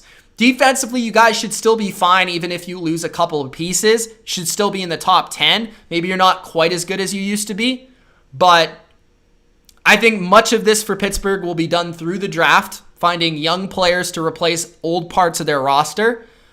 But I would look to see them add, a couple depth, maybe value adds on the defensive front and on the offensive line. So those are the primary things for me for Pittsburgh. There's only so much you can do with the cap situation right now and the Ben situation. But yeah, I think they could go either way this season, this offseason, with the way their team's looking. Rough end of last year, but there's still a window here where they can fight their way back to the playoffs. The final team in the AFC North is the Baltimore Ravens. Baltimore has a decent amount of money here for a team that's considered a contender. They're just underneath Cleveland in terms of the cap space that they have. So they certainly have enough room right now. Again, guys, these are all approximate numbers. They could gain more money for sure. Baltimore has $18 million approximately, and I think with Baltimore, what I'm looking for them to do is get way more explosive on the offensive side of the football. And I think they really need to look at wide receiver. I think they need to once again look at tight end, because I think actually an underrated aspect of their team that was lost was the number 2, number 3 tight ends that they didn't have this year, right? It was Mark Andrews, and that was about it. Nick Boyle got injured, and Hurst was in Atlanta. So they need to look for a tight end, number 2 tight end. They need to look for offensive line. They've got Ronnie Stanley, but it appears Orlando Brown wants to be traded. So you got to figure out that situation. What are we getting back for him? We could maybe even get a late first for him. I think. He's that good. He's young. So if you could get a first or a second for him, that would be ideal. You could spend that pick on the offensive line or maybe on the defensive front. Matt Judon and also Yannick Ngakoue are free agents. I think they'll try to retain one, but not both of those guys. And I think both of those guys will actually go for fairly cheap this offseason. Tyus Bowser is a guy I'd like to see them keep because he's been successful when he's played. Maybe you just re-sign him and enhance his role next year. Derek Wolfe is also a free agent, so you need to look at depth on the defensive line. Linebacker has been a concern. Safety has been a concern of theirs. So upgrading safety would be nice. I think corner is good. Like, corner position's good. DJ Fluker, another guy that's on the market. So Baltimore does have quite a few free agents, but I feel like they have the money and the flexibility to be able to bring back the guys that they want to bring back and add some players. Now, I really think that they should look at receiver. I know that they have reported that they really aren't going to, but man, I think they need a receiver. Like, somebody. I think Juju would fit well on their team. I know Ravens fans and Steelers fans don't like to hear that, but I think Juju would be a nice fit for them. I think Will Fuller would add another speed guy on the opposite side of Marquise Brown. Maybe you allow Marquise Brown to move more into a slot role. Chris Godwin would just be Anquan Bolden 2.0 for them. Corey Davis, maybe, as long as you don't have to spend a lot of money there. He would be a nice addition, I think, because he's in a very similar, in Tennessee, a lot of play action, doesn't see a lot of opportunity, but when he does, he makes big plays. Curtis Samuel, add more speed again. Nelson Aguilar. Maybe you bring in AJ Green. AJ Green, 1 year, $3 million contract, something like that. Short term. Pair him up with Lamar Jackson as kind of a security blanket type of option. But I look at their draft. I think they're going to spend a lot of it on the offensive line. And I think they're going to spend a lot of that draft on probably the line of scrimmage. They could look at wide receiver as well in the draft. But yeah, Baltimore is a team that I think should be in the championship window, should be in the contender window. This is a fascinating offseason for them because I feel like they could go one or two ways. Rather, they make all the right moves and they go towards, we're here, like we're Super Bowl bound. Or they don't make the correct moves and they go backwards. So I don't really think there's an in-between. I feel like Baltimore is rather going to the next level or they're taking a step back. I think I just need to see. They need to get a wide receiver. They need to. They need a guy that can get open consistently for Lamar Jackson. Here's the thing. You guys say Lamar, he can't pass this, that. He's not accurate, this and that. Like, if you have receivers that can get open and create separation, it doesn't matter how accurate your quarterback is. Right? That's exactly what happened with Josh Allen. Josh Allen got Stephon Diggs. All of a sudden, Josh Allen's one of the most accurate quarterbacks in the league. Now, part of that was because Josh Allen improved, but part of that was because his confidence improved, because Stephon Diggs was always wide open, so he could throw to open windows. And it didn't matter if the ball was slightly off to the left or slightly off to the right. Lamar would improve drastically. Your team would improve drastically just by getting one wide receiver. And we've seen Baltimore be able to, they just seem to have like a damn assembly line of offensive guards and defensive tackles. So at the end of the day, I know Baltimore is going to have big people. It's just like, what is their finesse looking like this year? And last year, I just felt like in the last 2 years, what they've been missing has been a little bit of the finesse. I thought they improved the toughness, the grit, the line of scrimmage last year. I thought they improved the defensive line drastically last year. Obviously, we saw that in the playoffs, but they just didn't have enough skill on their team to get to that next level. So I think it's finding that healthy balance of maintaining that power system and the power identity with adding a sprinkle of finesse in there. And that's what I would be looking to do. Sign these low-tier free agents in those guard roles, in those D-tackle roles, edge roles that we always find for Baltimore that Don Martindale can work with on defense. But we need to add a big-time playmaker because it's about that time that Lamar takes a massive step forward, and I think that's the only way they do. So that is my plan for Baltimore.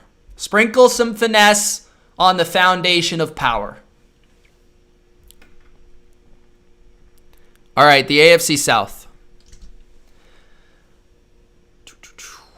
The AFC South. Guys, if you haven't already, make sure you do Gronk spike that like button as we get to this AFC South. We're already an hour 20 in. We're keeping it rolling. All right.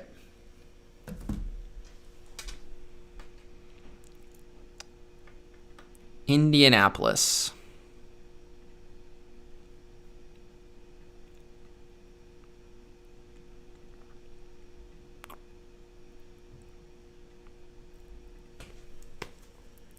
The 2021 Indianapolis Colts free agency is going to be a make or break free agency. They just made a move to get their quarterback, Carson Wentz. But the question is, what will they surround Carson Wentz with to allow him to succeed? To allow their team to not just be a wild card team. That's nice, okay? That's great. But we're all about winning championships here on the Bottom Line View. So if the Colts want to be a championship team, they got to make Carson Wentz look like an MVP in 2017. In order to do that, okay, we have the offensive line that he had, at least we hope so, from Philadelphia, to protect him, to allow him to be Carson Wentz, to buy time and to do his thing. That's cool. But who do we have to throw to? What's our defense looking like? So those are the questions we need to answer here. So I think the number one priority for Indianapolis is wide receiver. I feel like every team in the NFL could use a wide receiver. But the Colts are clear as day wide receiver. If I'm the Indianapolis Colts, okay, if I am Mr. Chris Ballard, everybody's favorite general manager in the NFL, I am knocking on Allen Robinson's door and I am not leaving until he says, get out. I am not leaving until he signs a contract. Allen Robinson is the guy to go for here if you're Indianapolis. I think Indianapolis is the team for Allen Robinson. Allen Robinson would be perfect in this system with Frank Reich. I think he would provide Indianapolis with a much-needed number one wide receiver. He would provide Carson Wentz with a go-to guy who can get open, run routes, make plays everywhere, all over the field. And he is the guy they're missing. He's the type of guy they're missing. Now, T.Y. Hilton is a free agent. I don't know if they're going to bring him back. But if they bring him back, I think they need to bring him back under the condition that he's the number 2 wide receiver. See, I think T.Y. Hilton can still be a good player if he's a number 2 wide receiver, but I don't think he is a number 1 anymore. He used to be, but he's not anymore, okay? I think Will Fuller would be interesting. Try to pry him away from Houston, join a division rival. I don't think he necessarily fits Carson Wentz all that well, but if you wanted to add a speed element, I like Paris Campbell. I like Michael Pittman. So, you've got number 2 or number 3 quality guys. It's about finding the number 1. So, really, when I'm looking at Indy, it should be rather draft first-round wide receiver. Trade up, get one. Or I'm pounding on the door of Chris Godwin, Allen Robinson, and Kenny Golladay, and specifically Allen Robinson and Kenny Golladay. Okay? Those are the guys I'm looking at for them. Depth guys, if you want to grab them, sure, go ahead. But I think for the Colts, you've got depth at wide receiver. You need a stud, period. And you need studs elsewhere, too. You need studs on the edge, okay? You've got DeForest Buckner in the interior. Danico Autry and Justin Houston are both free agents. So this could allow you to maybe you re-sign Justin Houston to a 1 year, $7-8 million contract, whatever you want to do there. You could certainly do that. So you have a number 2 pass rusher, but what are you doing for number 1? Are you trying to get Carl Lawson? Are you trying to get Trey Hendrickson? Are you bringing in Yannick Ngakoue? Okay. All of these guys play that similar type of style. I think Romeo Okwara would maybe be more of a budget type of guy that maybe be able to succeed in this defense. Melvin Ingram is a guy that I would look at if I'm Indianapolis because he's very similar to, he's played in that system before. And I think his age, similar to Justin Houston, he's trying to win a ring. If you buy in there. Maybe you take a chance on some guys that maybe didn't work out elsewhere, like Tack McKinley. Maybe you look at Ryan Kerrigan, who used to be good, maybe can provide support as a rotation rusher type of guy. But you've got some pretty decent defensive linemen. It's just, I feel like finding the stud on both sides of the ball is what you really need. When I looked at Indianapolis last year, they had a lot of good, but not a lot of great, right? Xavier Rhodes, you're probably going to want to re-sign him because he was your best corner last year. You've got your nickel. You're okay. Maybe you want to look to upgrade that number 2 cornerback spot. I think safety is fine. Not great, but fine. You found a rookie that you really like. But linebacker, you're good. I think with Leonard and Okereke, you're going to let Walker probably walk. So I feel it's edge, wide receiver, and, that's pretty much it. Then it's just like adding depth everywhere else. So that's where I'd really look for Indianapolis to try to target big splash players, is in those 2 areas. Because we know Indianapolis, their defense, it's all about the pass rush. It's all about the defensive line. And their offense, they just need that number 1 target. So overall, that would be my big play. If I'm Ballard, I'm all in on a defensive lineman. I'm all in on a wide receiver. I'll add to the secondary. I'll add to the tight end position. Whatever I need to do there just to add some depth. And hopefully re-sign Xavier Rhodes. But other than that, man, I don't think they need to do anything crazy. Like, I don't think they need to go out and they need to sign 4 different studs. No, they just need like 2, really. They need 2. They need a pass rusher, and they need a receiver. As simple as that, and that's Indianapolis's free agency plan. 2 studs and a lot of depth.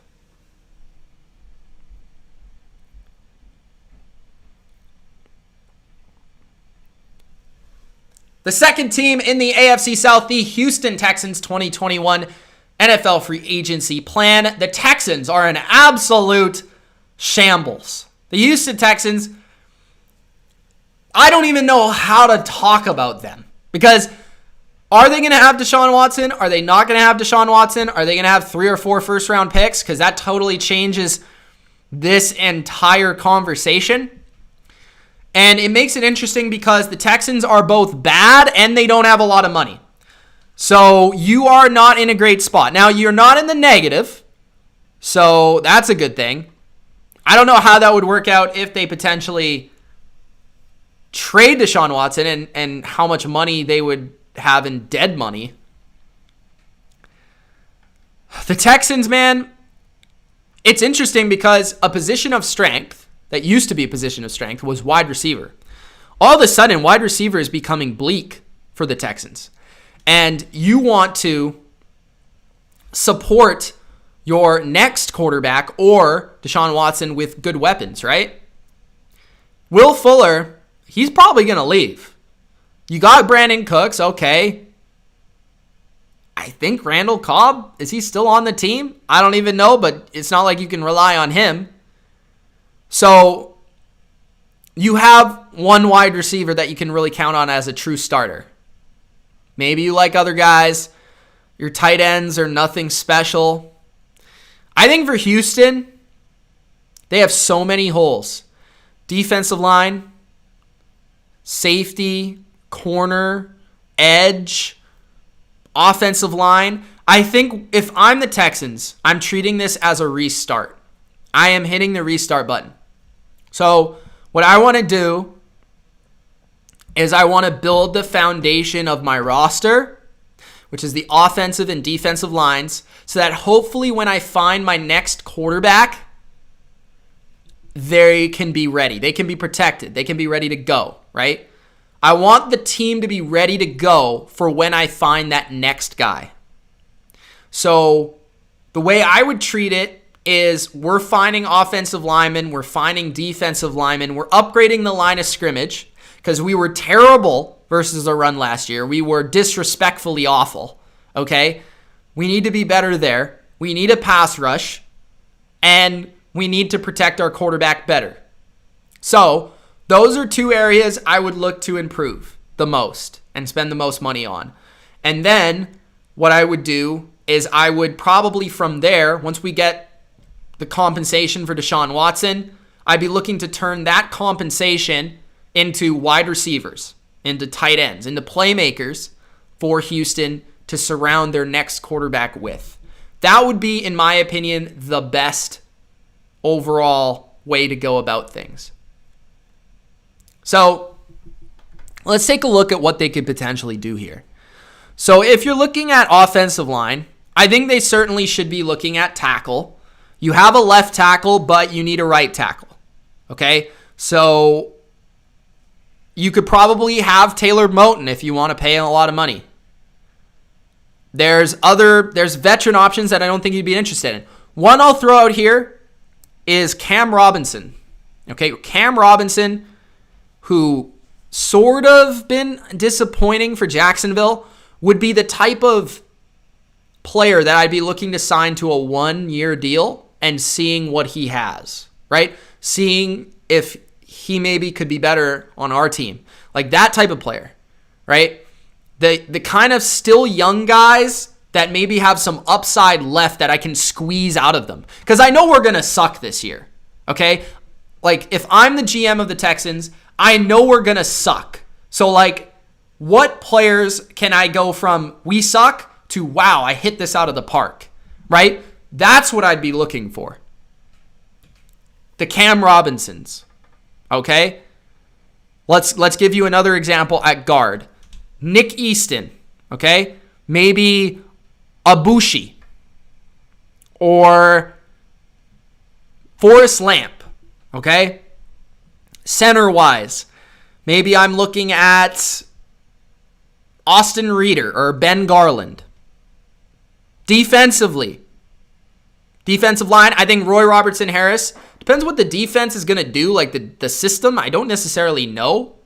But I'd be looking to not try to overpay for run defenders, which is what Houston's done in the past. I'd be trying to get pass rushers.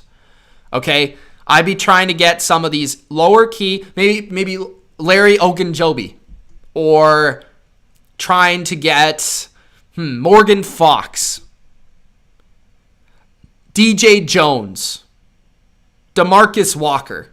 Some of these guys that Austin Johnson, some of these like 26, 25-year-old players that have a lot of upside that maybe could make my team way better, and we'll just see who sticks. One of them's going to be good, right? I wouldn't be trying to go crazy to spend a lot of money if I was Houston this year.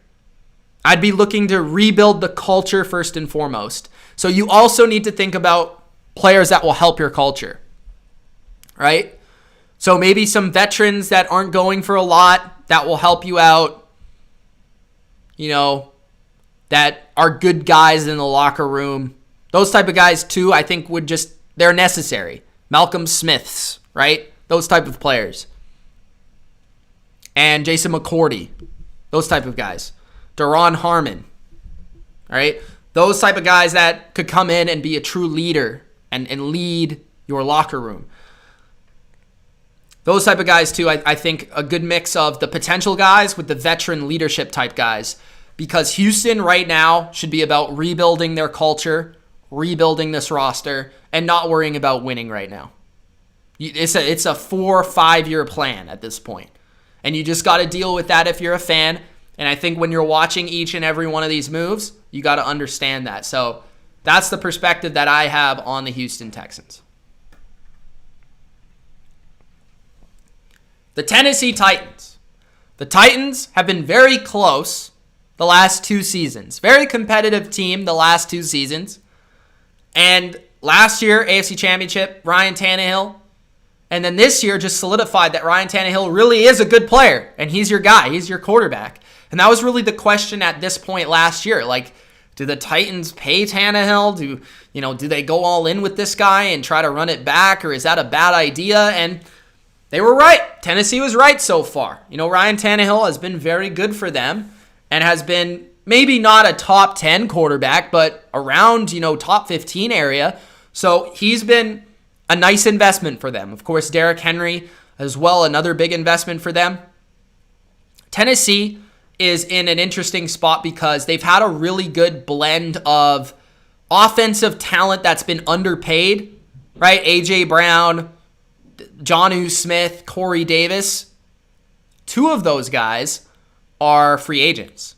Jonnu Smith, Corey Davis. So you might be in a position, Tennessee, where you're having to pick between what do we want to improve on this roster. Are we really wanting to spend and bring back Jonnu Smith and bring back Corey Davis? Or are we trying to upgrade our defense, our offensive line? It's kind of like a pick your poison situation here for Tennessee. So I don't think they're going to be able to improve everything. And that's why I feel like they're going to be a different team from last year, but I think they're going to be still probably a pretty solid roster. So wide receiver is one of their needs because Corey Davis is a free agent.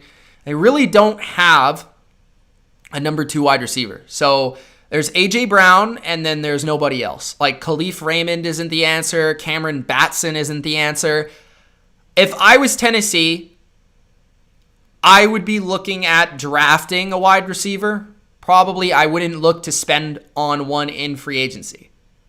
I think where their money should go is to the defensive side of the football on the front 7. And I think Adoree Jackson is still solid.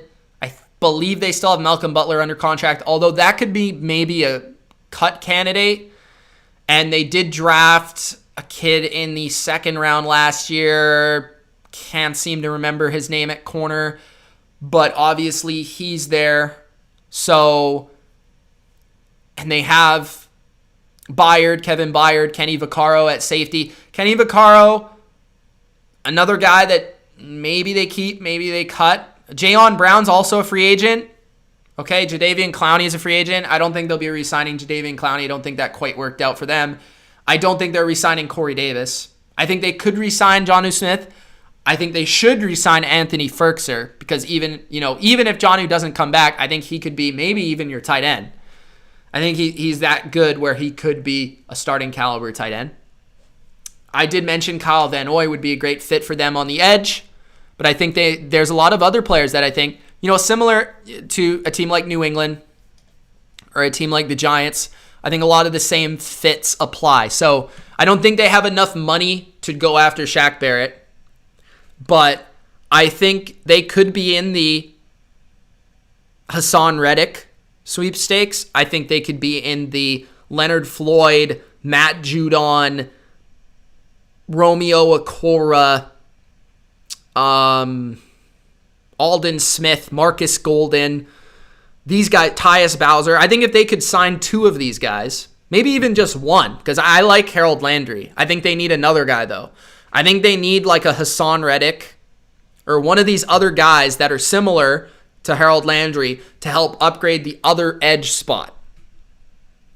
Jayon Brown, I'd like to keep, but it might be a case where they just can't afford him, and they might have to find a solution for a little bit less money. So some solutions that would pop out to me, maybe like a Gerard Davis type of player, Neville Hewitt, Avery Williamson, bringing him back potentially. Who else is there? Kevin Pierre-Louis, Landon Roberts, Reggie Ragland, Michael Kendricks, Harvey Lange. These guys that maybe they're not Jayon Brown, but I think they could fit in that scheme and play in that scheme decent enough. So I don't think Tennessee is going to be as active as they've been in the past in free agency, but I feel like they're probably going to have to pass on Corey Davis. They're going to have to draft somebody at wide receiver. They might not be able to afford Jonnu Smith, but they might be able to afford Jonnu Smith. So that's going to be interesting. But I think they should bring back Ferkser for sure. Offensive line-wise, they should look at some veteran options at tackle, right tackle specifically. That whole fiasco with their last draft was absolutely horrendous. Like, it might be the worst draft I've ever seen in my life. I'm sorry. But some tackles that they could look at are Denzel Good and DeMar Dotson, Calvin Beachum, Jermaine Illuminor, Russell Okung. These guys maybe potentially could play for them. They lost Taylor Lewan last season. I think they already have some decent, swing tackle types. The interior, Saffold's still there, but it's okay. It's nothing special. So Tennessee's offense will be interesting because I think it will look quite a bit different from the core that we saw this year. But I think it should still be solid as long as they make the right picks in the draft. Defensively, I really hope they do improve their pass rush and their defensive line. Jarrell Casey's loss was huge for them. They really didn't replace him, and they really weren't able to get anything out of Jadeveon Clowney. So getting an edge rusher that could really help, getting a defensive lineman, a veteran there, Lawrence Guy type of person, maybe an Avery Jones or a Derek Wolfe or a Tyson Alualu, these type of guys I think would help. I think Tennessee is one of those teams that they have enough pull power where I think players would like to play there because I think Mike Vrabel is a coach that players like to play for. I think they've been a good team, so I feel like players will like to play there. And I think they could go after some of these veteran types to fill some holes this season and then draft some of the bigger needs on their roster because they don't really have a lot of cap to work with. So that's my thoughts on Tennessee. Go after a lot of the veterans in the needs that you can fill, and then fill your major needs with the draft. All right, Tennessee. Finals team here in the AFC South is Jacksonville. Jacksonville has a lot of needs. A lot of needs. Okay, let's sit up for this one. We got $82 million worth of needs here. Okay. Let's get some water before this.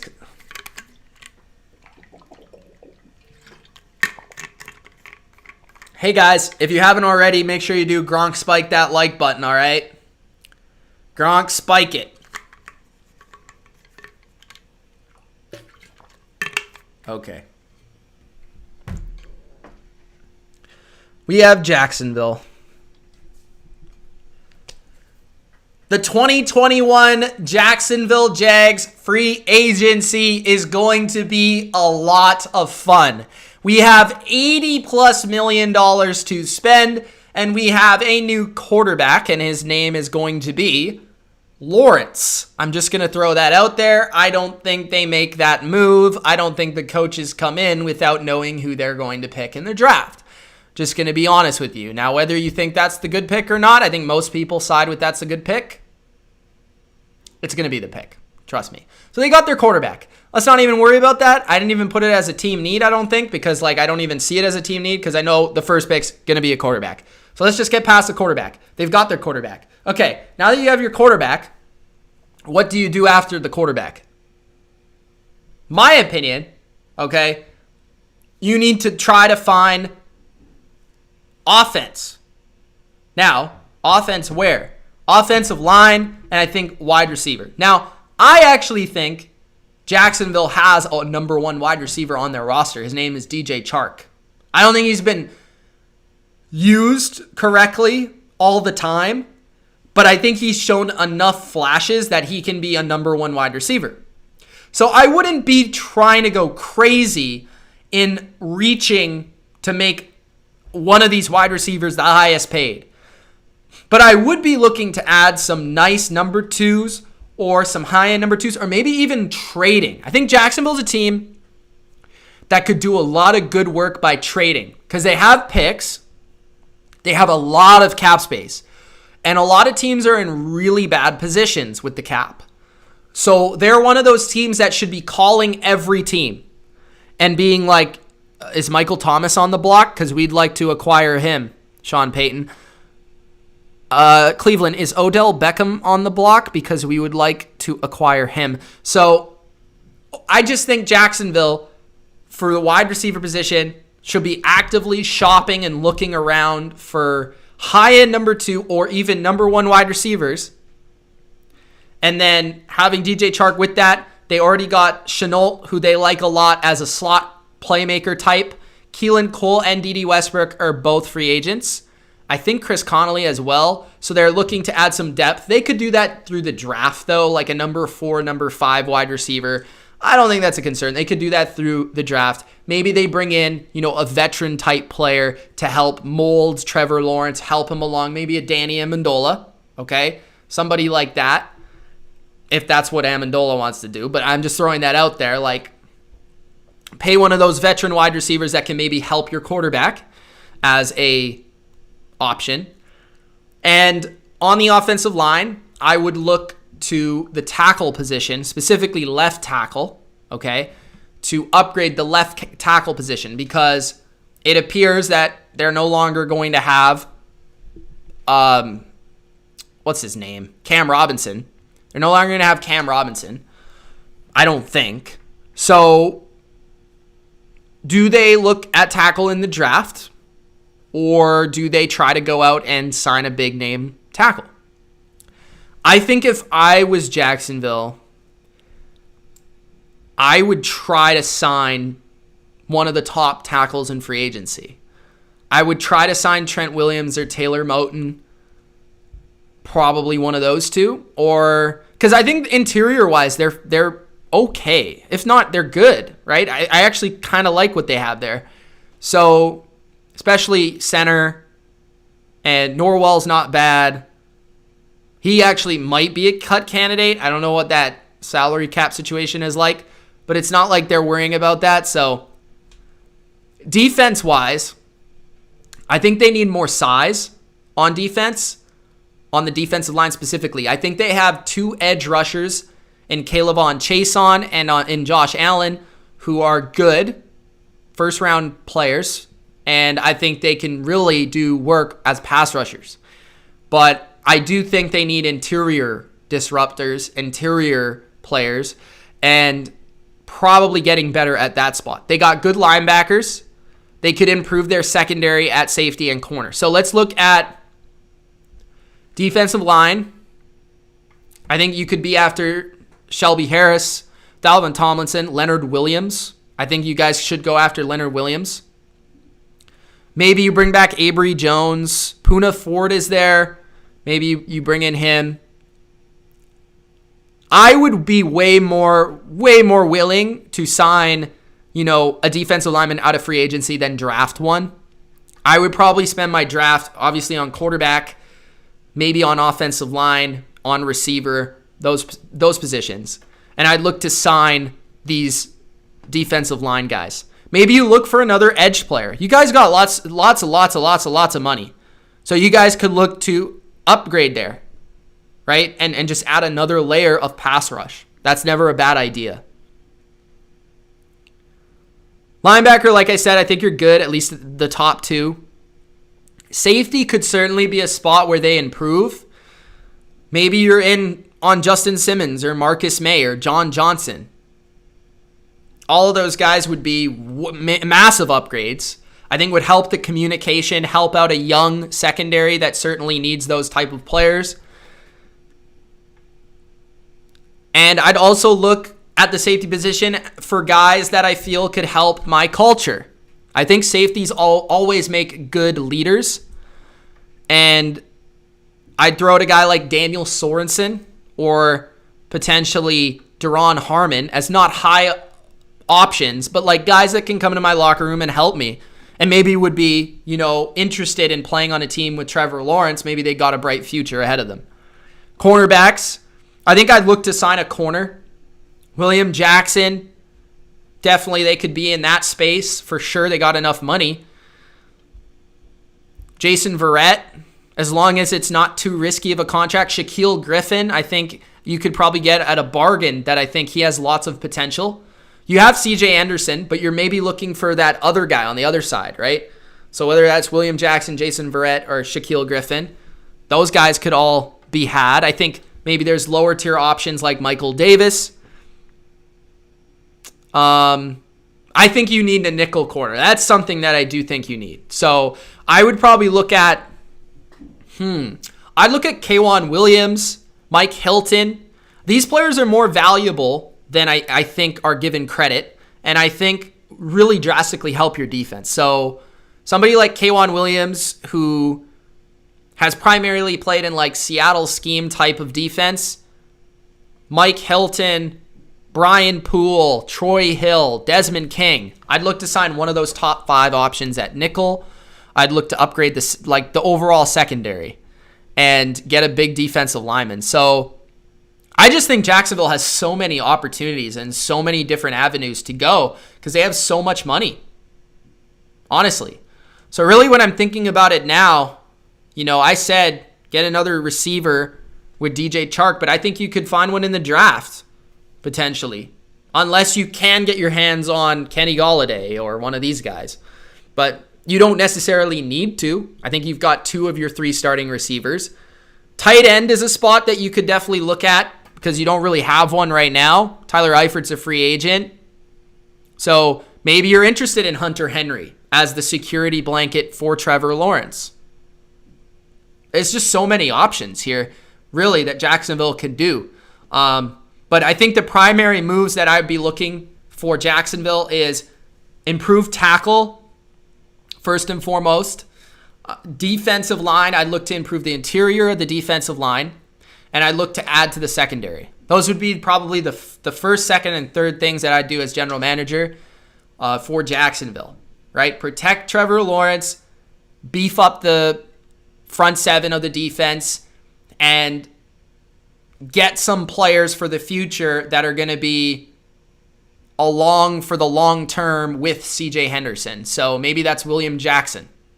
But making a big move in the secondary, big splash in the secondary would be huge. So that is the Jacksonville Jags. Difficult team to discuss because they just have so many opportunities and so many things that they can possibly do that really wide open, up to their preference. The AFC West, the Kansas City Chiefs. The Chiefs with Patrick Mahomes, so obviously they need a quarterback. So, your quarterback's not good enough. You might want to look to upgrade that. I don't think you guys got a good tight end, so you might want to look to upgrade that. Just kidding. Okay, the Kansas City, obviously they're in Super Bowl contention. Obviously they got the quarterback. Obviously you got the number 1 receiver. Obviously they got the tight end. Okay, they got a lot of sexiness. All right, Chris Jones is their number 1 defensive lineman. They got Tyrann Mathieu. They got studs all over the place. But it's about fulfilling the rest of the roster to make this team a Super Bowl champion once again. Not just a Super Bowl contender, but a Super Bowl champion. Now, the difficult thing with Kansas City this year is they have negative $25 million in cap. So I really don't know what they are going to try to do here to try to get rid of that situation and try to overcome that situation. It's a tough situation. And I think they could be losing a lot of players. I think they could be losing valuable players like Daniel Sorensen, like Bashaud Breeland, like Mitchell Schwartz, like Andrew Wiley. Even though these guys weren't great, they were starters, okay? Like Sammy Watkins. So I think Kansas City needs to do what Kansas City has done best as of late, and that's find budget players at these spots on the offensive line and at the secondary level that they've been able to find these guys for cheap contracts and really get the best out of them. They got the best out of Bashaud Breeland. They got the best out of Daniel Sorensen. They got the best out of, these offensive linemen in the interior over the last couple of years. So that's where I'd be spending the least amount of money. Now, the corner position has been very important to them, and they kind of lucked into a good corner group, right? L'Jarius Sneed was not a top pick, but he's a stud, okay? Charvarius Ward, I think, is he an RFA or is he a UFA, or he's available somehow? I don't exactly know how, but I think he's available. So, L'Jarius Sneed's there. I think Fenton's still there, but they need to look at corner and trying to find those low, bargain corners. The draft, I think, will help them on the offensive line.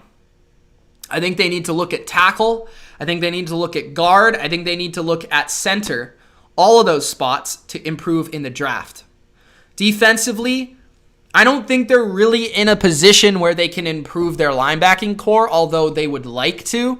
I think you could see some cut candidates like potentially Anthony Hitchens, somebody like that they could open up some money with and maneuver that way. I think overall Kansas City, you would love to see them to be able to replace Sammy Watkins with a bigger upgrade. But again, it depends what they do with this cap situation. I don't think that's first and foremost. I think first and foremost for Kansas City is offensive line and is front seven on defense. It's really just improving the line of scrimmage. It's as simple as that. The reason they lost the Super Bowl is because of the line of scrimmage. They got bullied up front in the run game by Leonard Fournette and the Bucs. They got bullied by their pass rush of Tampa Bay. Both of those areas are where you want to improve the most.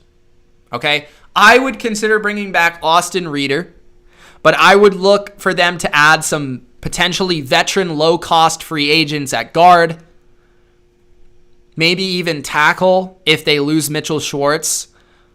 I see someone as Denzel Good from the Raiders, who's a hybrid player. Jermaine Illuminor, Zach Banner, Russell Okung, Villanueva, if he's still playing. Beecham, Dotson, these are tackles. Some of them can also play guard. DJ Fluker. These veteran guys. Mike Iupati, who might come for cheap contracts. Tom Compton. Brian Winters. These guys that could just be solid starters on the offensive line. Because that's kind of what they've been doing. And I think it's been working for them. And Andy Reid, one of his specialties is getting the best out of the offensive line. So re-sign Austin Reeder, in my opinion. And find some veteran options that are cheap on the offensive line. Wide receiver, I don't think they have the luxury of improving that spot. Although I think they should. I think they actually need to. I don't think they can. It's the same thing everywhere, right? Is for Kansas City, they're just going to have to continue to find a way to find these guys. Like Dwayne Smoot off the edge. Ryan Kerrigan. Maybe he'll come to Kansas City to try to win a Super Bowl. I think it's time for Kansas City to try to take advantage of these veterans that want to win a Super Bowl. I think it's that time. Trent Murphy. Justin Houston. Maybe come back home. Okay? Like, these type of guys. I don't see anything crazy for Kansas City. I don't think they're going to sign any of these big names. I think it's going to be very boring. But that's just kind of the way it's got to be. I look at a corner like Garyon Connolly. Watch out for him. Okay? This is a Kansas City Chief waiting to happen. Garyon Connolly. Just remember that. Okay? Garyon Connolly. I'd also look at Fabian Moreau, Cameron Sutton, Sidney Jones, Darquez Dennard, Nickel Roby-Coleman, DJ Hayden. All these guys just feel like those type of corners for Kansas City. If they're looking to replace Bashaud Breeland, potentially, those could be guys to look out for. So, Kansas City, guys, I don't really have too much to say. It's rather boring. It's going to be a lot of veteran depth players, a lot of mid-tier free agents. But I think they're going to be able to attract those players because they're a winning team. They're one of the better teams in the league. They're one of the better franchises. They got a great coach. They got a great quarterback. And that's going to be easy to attract those type of guys for less money. But don't expect anything elaborate because they simply do not have the cap to do so at the moment. So Kansas City, we'll see how they try to improve and get back to being that Super Bowl champ. The next team is the Denver Broncos. The Denver Broncos, first, they are going to want to re-sign their boy, their free safety, Justin Simmons. And I think that's what they're going to do. That's going to be their number one goal, is to bring him back. And I know Broncos fans have voiced displeasure whenever I've brought up the Broncos not re-signing Justin Simmons. So I apologize for that, okay? So you guys will re-sign Justin Simmons. Don't worry about it, okay? Relax, okay? Relax for a second. Calm down. Justin Simmons is going to come back as long as you pay him, okay? But number one, they need a quarterback. I'm sorry. I like Drew Lock. I think he's a cool guy. I think he's fun. But Drew Lock was not good last year. And Drew Lock needs to be better. So, at the very least, Denver needs to sign competition for Drew Lock. And if it's not competition, they need to sign a damn quarterback that's good. Now, that's going to be hard to do. Okay, is this the draft? Maybe. Maybe. Are you looking at the first round as the quarterback solution? Or are you looking at a Cam Newton? Are you looking at maybe a bridge type of guy like Ryan Fitzpatrick? Maybe you're looking at Jacoby Brissett, Jameis Winston, maybe, if he doesn't go back to New Orleans. I actually think I'd like Cam there. I think Cam would be solid there. They could trade for Sam Darnold, as Rob brings up in the chat. That could be a possibility. Maybe Gardner Minshew. Actually, Gardner Minshew. Gardner Minshew would actually be good in Denver.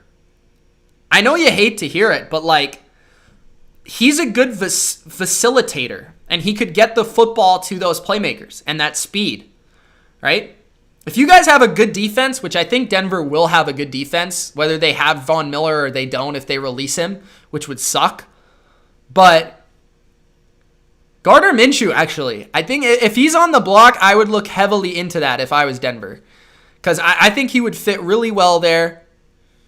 I think Trubisky would be kind of the same thing as having Drew Lock. I don't really see the point of that. Although, you're providing competition, but you're almost providing the exact same player. So it's kind of a weird competition.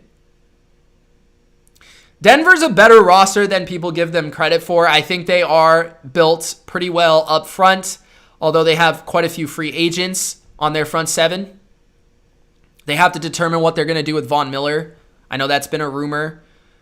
But I think, of course, the number one thing is going to be who's playing quarterback.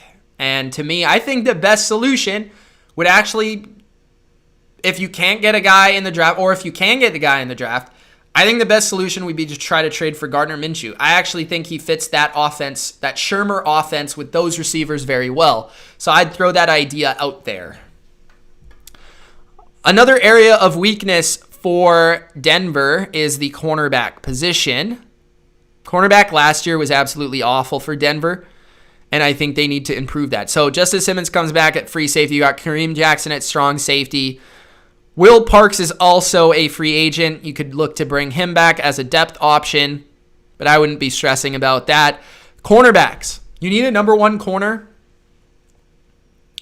Whether that is, trying to make a play for a William Jackson or a Jason Verrett.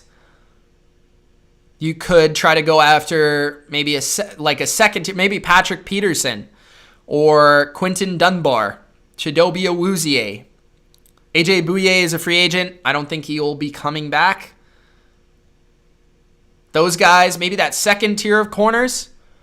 But I really do feel like they need more than just a number two corner. They need a true number one corner, and maybe they won't be able to find that unless it's the draft, really. But I'd take a look at Ronald Darby. I'd take a look at Patrick Peterson, potentially. I'd look at Quentin Dunbar. I'd look at Awuzie, those type of guys in that second crop of the corners. You have your nickel corner, who is Bryce Callahan, very good player. So I wouldn't be worried about that. I think it's mostly the perimeter corners, and I'd be looking to the draft. I'd looking to free agency to upgrade those spots. Edge-wise, you have Chubb, and you have Reed. Reed was okay, actually. If Von Miller isn't back, I think those two are fine, honestly. I think you probably could use an improvement, but linebacker-wise, you're not bad. Alexander Johnson and company aren't bad. Defensive line, maybe you bring back Shelby Harris, or maybe you determine that somebody else would be better there. Let me look. I think Roy Robertson Harris is somebody that you could see come over from Chicago, who was a player for Vic Fangio in the past. I also could see, right, Shelby Harris. Maybe they try to go after Leonard Williams. I think he would be a good fit there. Maybe somebody like low-tier options, Brent Urban, Nunez Roches, John Jenkins. Those guys, DeMarcus Walker is also a free agent. Those guys could be complimentary guys. Offensive line, I think, was actually pretty good. Improved last year. I think the center position could use an upgrade.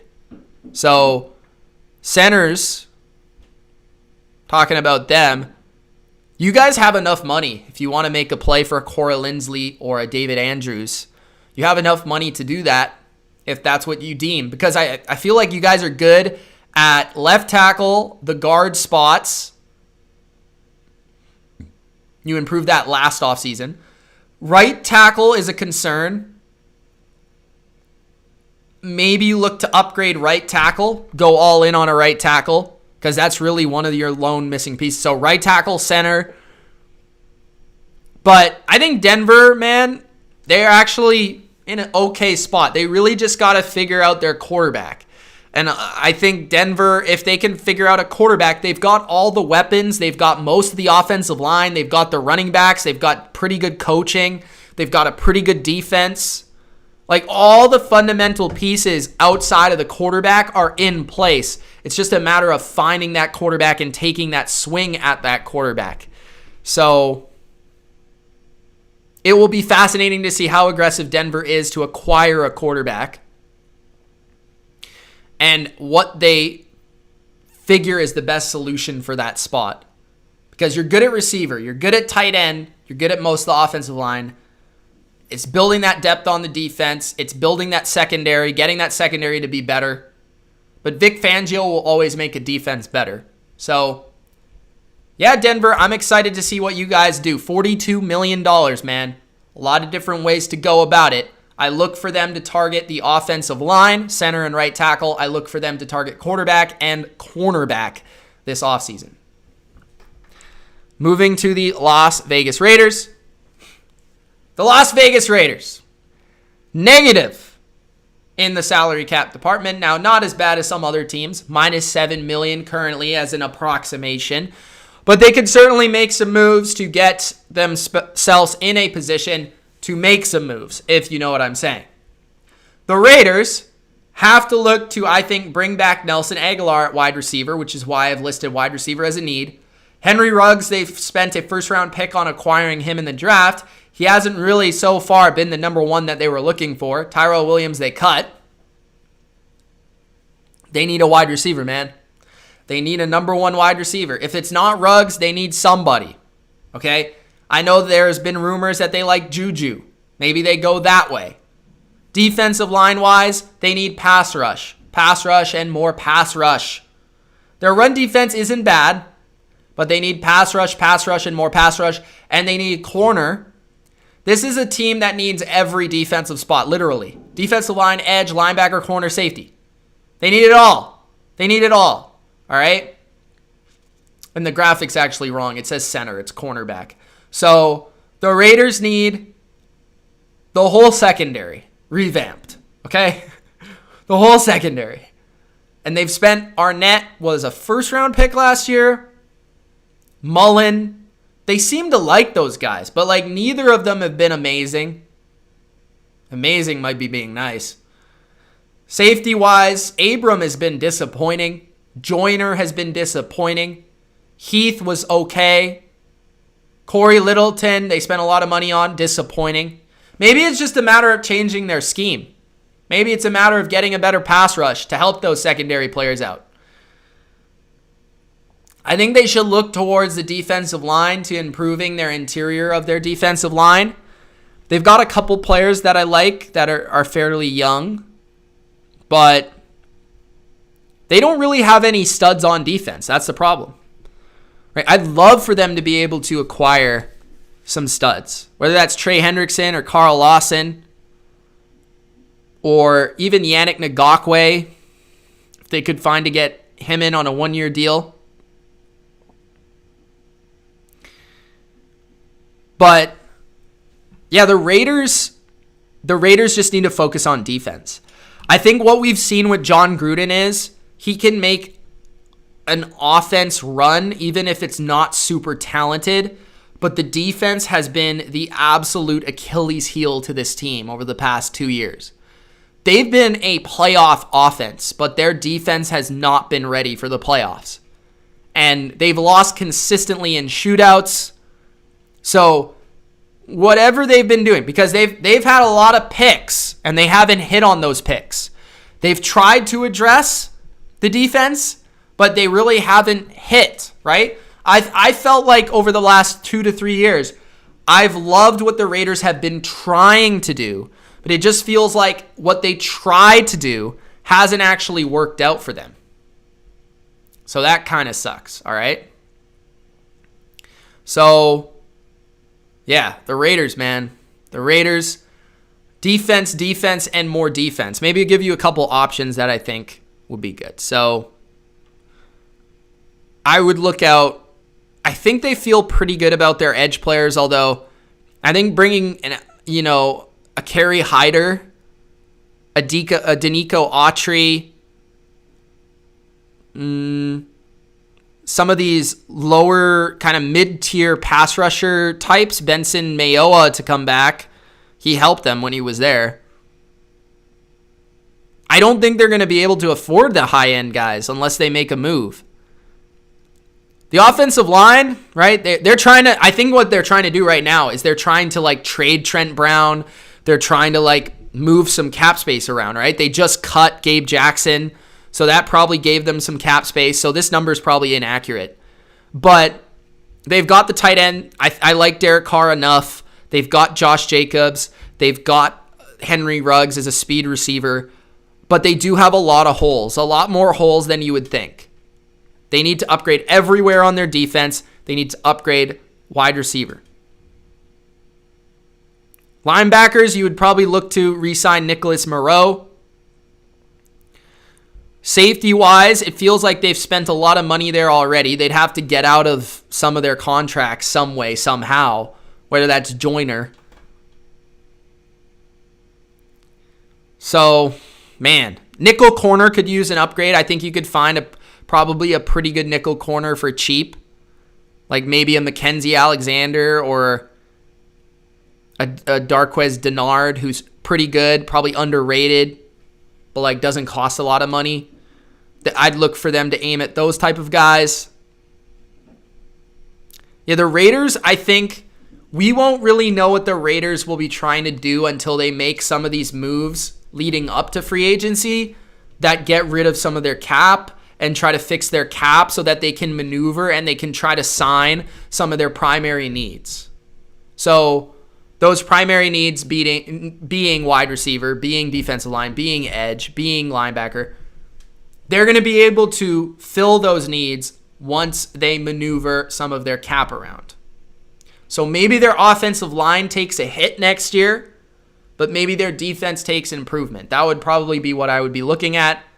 And in the draft, they should be able to improve. They haven't been bad in the draft. They've been fairly average. They've had a lot of chances to improve. But the Raiders need to start hitting on these, or else they're just going to be stuck in mediocrity for the rest of time. So we'll see what happens with the Raiders. But certainly always an interesting team with John Gruden, because he is a very frantic coach and he's an entertaining guy. And Mike Mayock running the show, it's been really interesting to see the type of players they target. And in the last couple of years, they've been targeting a lot of these kind of mid-tier guys that they've been hoping would turn into superstars. It just hasn't worked out so far. So the Raiders, look out for them to maneuver their cap and then potentially take some swings later on in free agency. All right, guys. So I think the final thing I'm going to do here, I think I'm going to wrap up with the Chargers, and then I'm going to do the NFC probably later tonight or tomorrow. I think that's going to be the plan. So it's already been, pretty long for the AFC, and I still want to spend a good amount of time on the NFC. I don't want to speed it up. I don't want to, it to be like lame and not in depth. So I think what I'm going to do is I'm going to come back rather late tonight or tomorrow, probably tomorrow. I'm not sure. And then finish these up in the NFC. I think that's probably what I want to do, just because I don't want to speed through it. So I appreciate you guys being here for the entirety. Let's finish this AFC team plans strong with the Los Angeles Chargers. The LA Chargers 2021 free agency plan, $23 million approximately right now. They have their quarterback. They're in a great position because they have Justin Herbert, a player they believe in, a player that they believe will be a superstar, and a player on a cheap contract, okay? So the time is now. A new head coach, a new quarterback, a new regime, a new future for the Los Angeles Chargers. How do you support that quarterback is the question. Do you upgrade the offensive line? Do you add more weapons? Do you try to keep your own? Or do you try to make that defense as good as possible? Okay? So the Chargers, I think, could upgrade all areas of their team on offense and on defense. I think the primary needs that they need to look at, offensive line, protect Justin Herbert. You can't expect him to be the best quarterback under pressure every single year. That's something that regresses. That's something that's random. That's something that you can't count on. Maybe you retain Hunter Henry. Maybe you look to move on and spend your money elsewhere. Melvin Ingram's also a free agent, so you got to look at replacing him with a younger option potentially. I think adding depth to the secondary will be very important, as this secondary has had some turnover. Michael Davis is a free agent. Might want to look to retain him. He's been a good player for you. So let's take a look at the Chargers. And I'm actually going to pull up their depth chart just to make sure I have everything down here. Because the Chargers, I feel like they're a team that, more so than others, they have a lot of free agents. Yeah, I'm looking at it. They got a lot of red on there.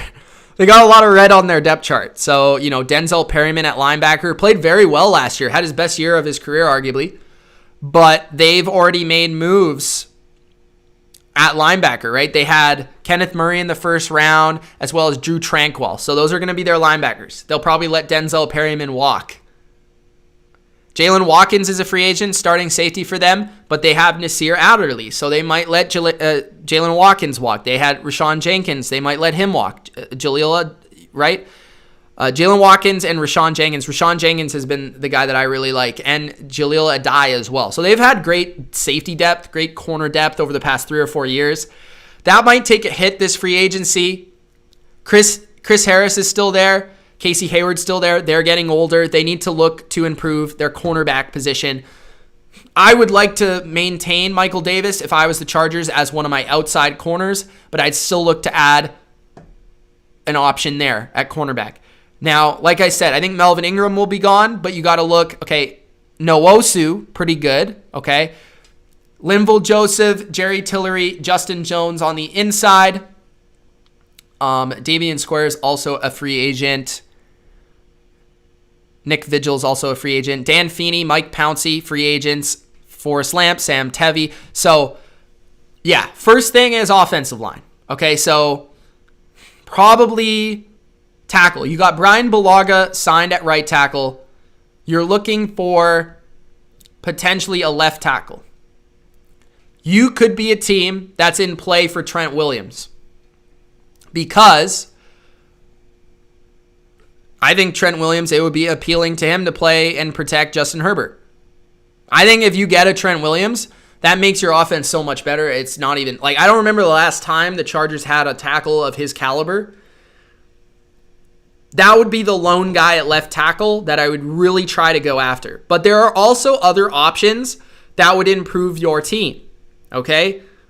That I think would be better than Sam Tevi. Sam Tevi's been awful. You can improve him from a lot of different facets, okay? So whether that's like signing a bridge tackle sort of thing, like a Kelvin Beachum or a DeMar Dotson, and then pairing that with a rookie. Maybe you try to get the left tackle in the draft and pair them with one of those type of veteran type of guys. Or maybe you like Russell Okung used to be there. I don't think Darrell Williams, Taylor Moton, because they're more right tackle types. But yeah, I think that's what the Chargers are going to try to do, is they're going to try to sign like a veteran tackle and then pair him with a rookie tackle in the first or second round. Their interior isn't awful. They've spent at least, picks and things to try to help it. Like Trey Turner they brought in. I don't know if they're going to try to bring back Lamp or Feeney. I think they could definitely improve those spots. Right? If you're really wanting to protect Justin Herbert, Joe Thuney would be at the top of the list. Gabe Jackson. DJ Fluker, you could bring him in as a heavy run guy, big power blocker. Nick Easton. All these guys would be upgrades. Lane Taylor, J.R. Sweezy. All these guys would be upgrades over what they had last year. So any of those guys, even the mid-tier, second-tier guards would be upgrades, in my personal opinion. So my thing would be like, sign the veteran tackle, get a tackle in the draft, sign a veteran guard in free agency. You got upgrade. Center-wise, you might be looking at Corey Linsley. You might be. Their offensive coordinator is Joe Lombardi, okay? So I feel like he's in that same, like, Shanahan vein, system-wise. So there's a couple centers out there, Garland, Blythe, maybe, that they take a look at from the Rams or the Niners. Defensively, again, I like their defensive line, but I think there could be opportunity to improve it with some pure edge rushers like Carl Lawson, like Yannick Ngakoue, like maybe even, Romeo Okwara. I think all those guys just going younger opposite Joey Bosa might be a good idea. Or even if you like Nwosu enough, just adding a veteran like third rusher, like Vinny Curry, Trent Murphy, Danico Autry, Marcus Golden, any of these type of guys, Everson Griffin, even Tack McKinley. Like maybe the guy that comes off the bench and just contributes if you like Nwosu enough to be a full-time starter there.